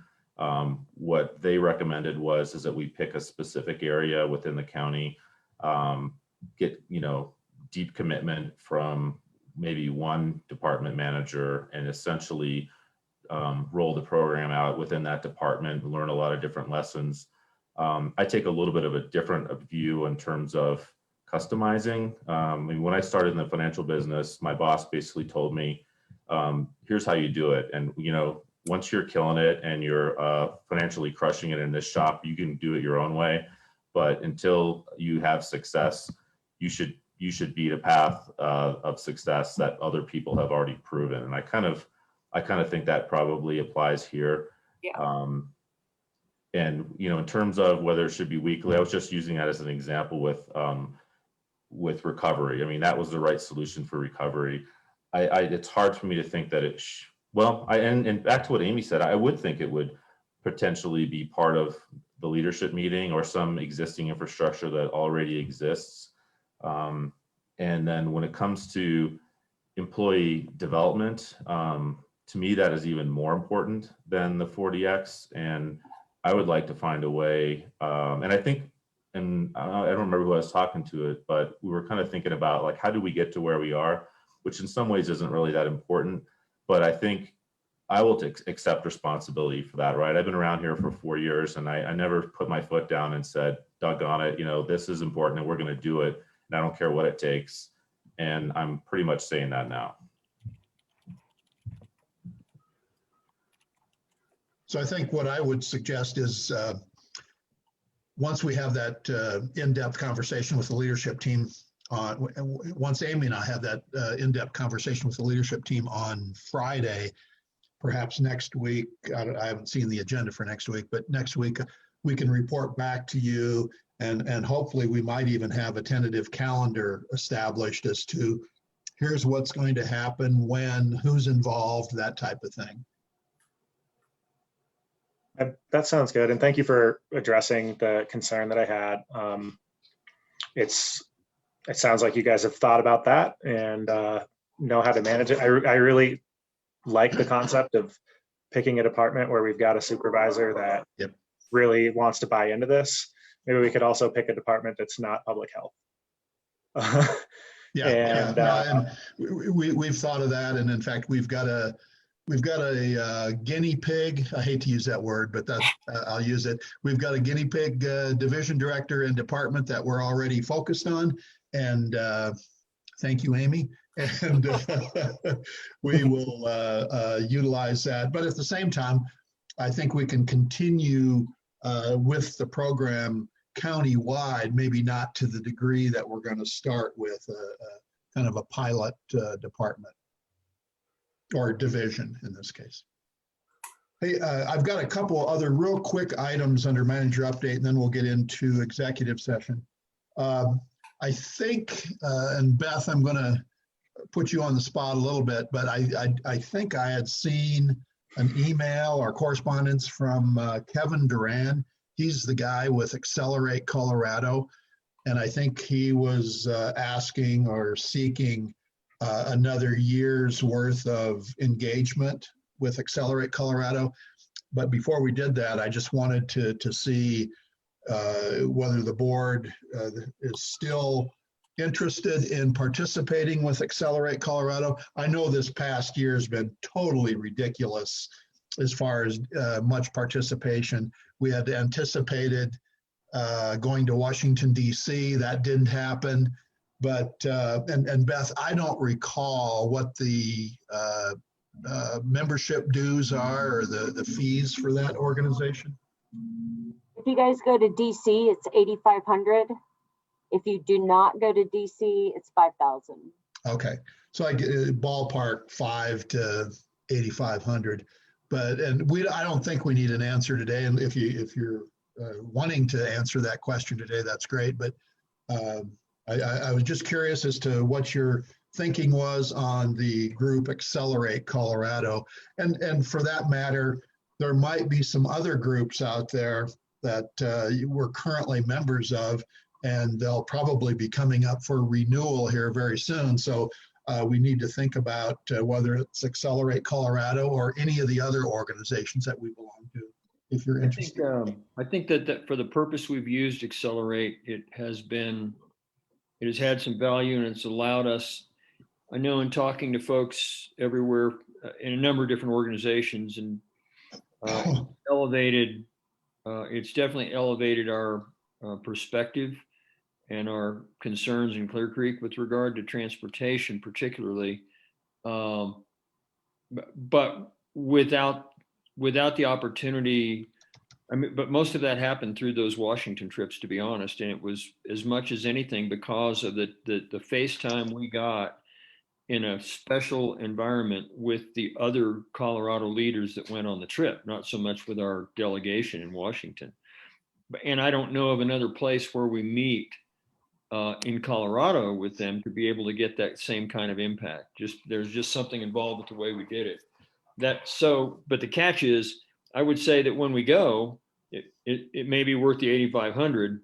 When we don't, you got to question the 5,000. Whether it's worth it there. A year like this, we got virtually, in my opinion, we got virtually nothing out of it this year. Otherwise, we got really great value on the years that we went. So. Yeah, the only thing I would point out is, it wasn't their fault, obviously, that we had a pandemic, and so salaries still need to be paid this year, even though the Washington trip didn't happen. So I kind of view it as a good use of money. If I were to string out all the different memberships we have, I would probably kind of put this one in the middle of the pack. Yeah, I agree. And we may be in that same fix again this year where we pay $5,000 and don't get much out of it, but at least we're marking time. We're holding a place in line in the organization. And but anyway, that's all I have to say on it.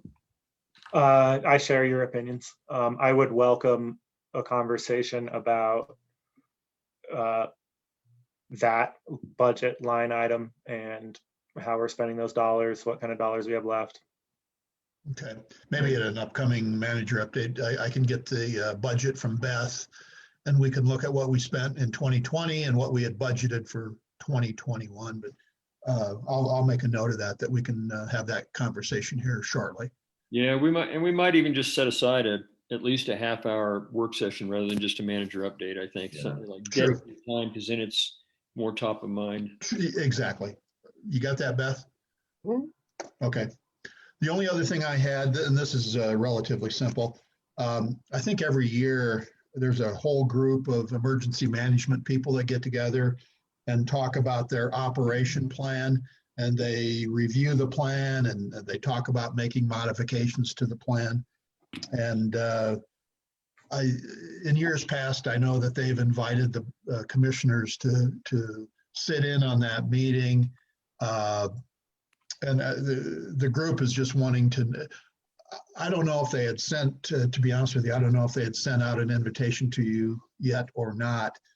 And initially I was a little bit cautious about, well, wait a minute, if we're having more than one board member attend this meeting, technically it's a public meeting. And they were a little concerned about that, but the question was, well, is the board interested in even attending this? And it's just a discussion. Ultimately, you will see the plan for adoption, but this is just a meeting to talk about the changes, if there are any changes. I'm sorry, Beth? It's the annual operating plan. It's the annual operating plan, yeah. Between the fire districts, the U.S. Forest Service, the Colorado State Forest Service. We do this every year about this time. But, in further thinking about it, and I'll definitely defer to Peter on this, you're not making any decisions at this meeting. Basically, all you would be doing, if you even attended, would be to listen in to all these other agencies talk about the plan and their suggested modifications. So in that respect, I'm not sure it would even constitute an official public meeting, because again, all you're doing is just listening in. You're not making any decisions. I agree with that.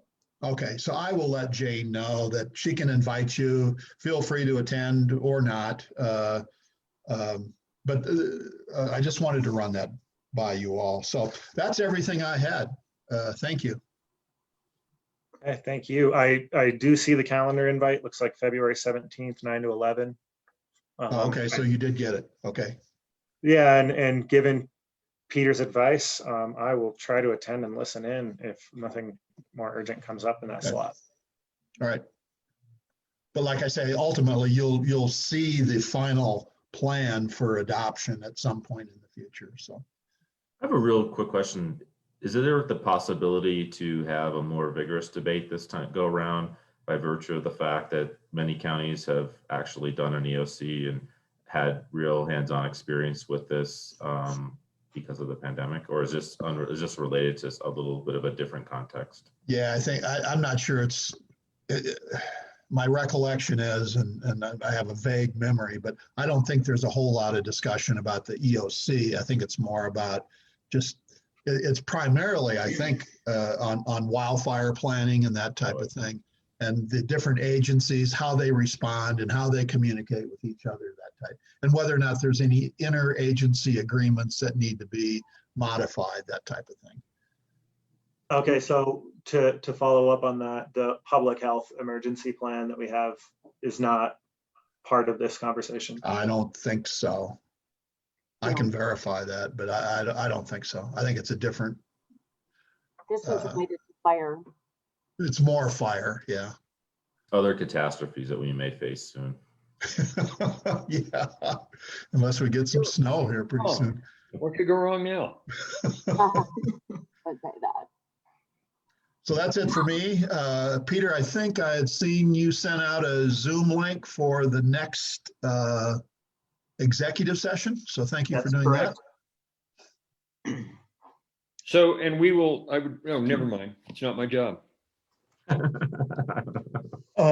take a little bit, George. It's going to take a little bit to let go, automatic reaction. Yeah. Therefore, that's okay. You probably would have done a better job of it than I can do here, but so yeah, that said, I move the Board of County Commissioners adjourn into executive session to discuss the following matters. Pursuant to CRS section 24.64024 A, B, E, and G, for the county attorney to meet with the Board of County Commissioners for the purposes of 1, discussing the purchase, acquisition, lease, transfer, or sale of any real, personal, or other property interests pertaining to certain properties within the county.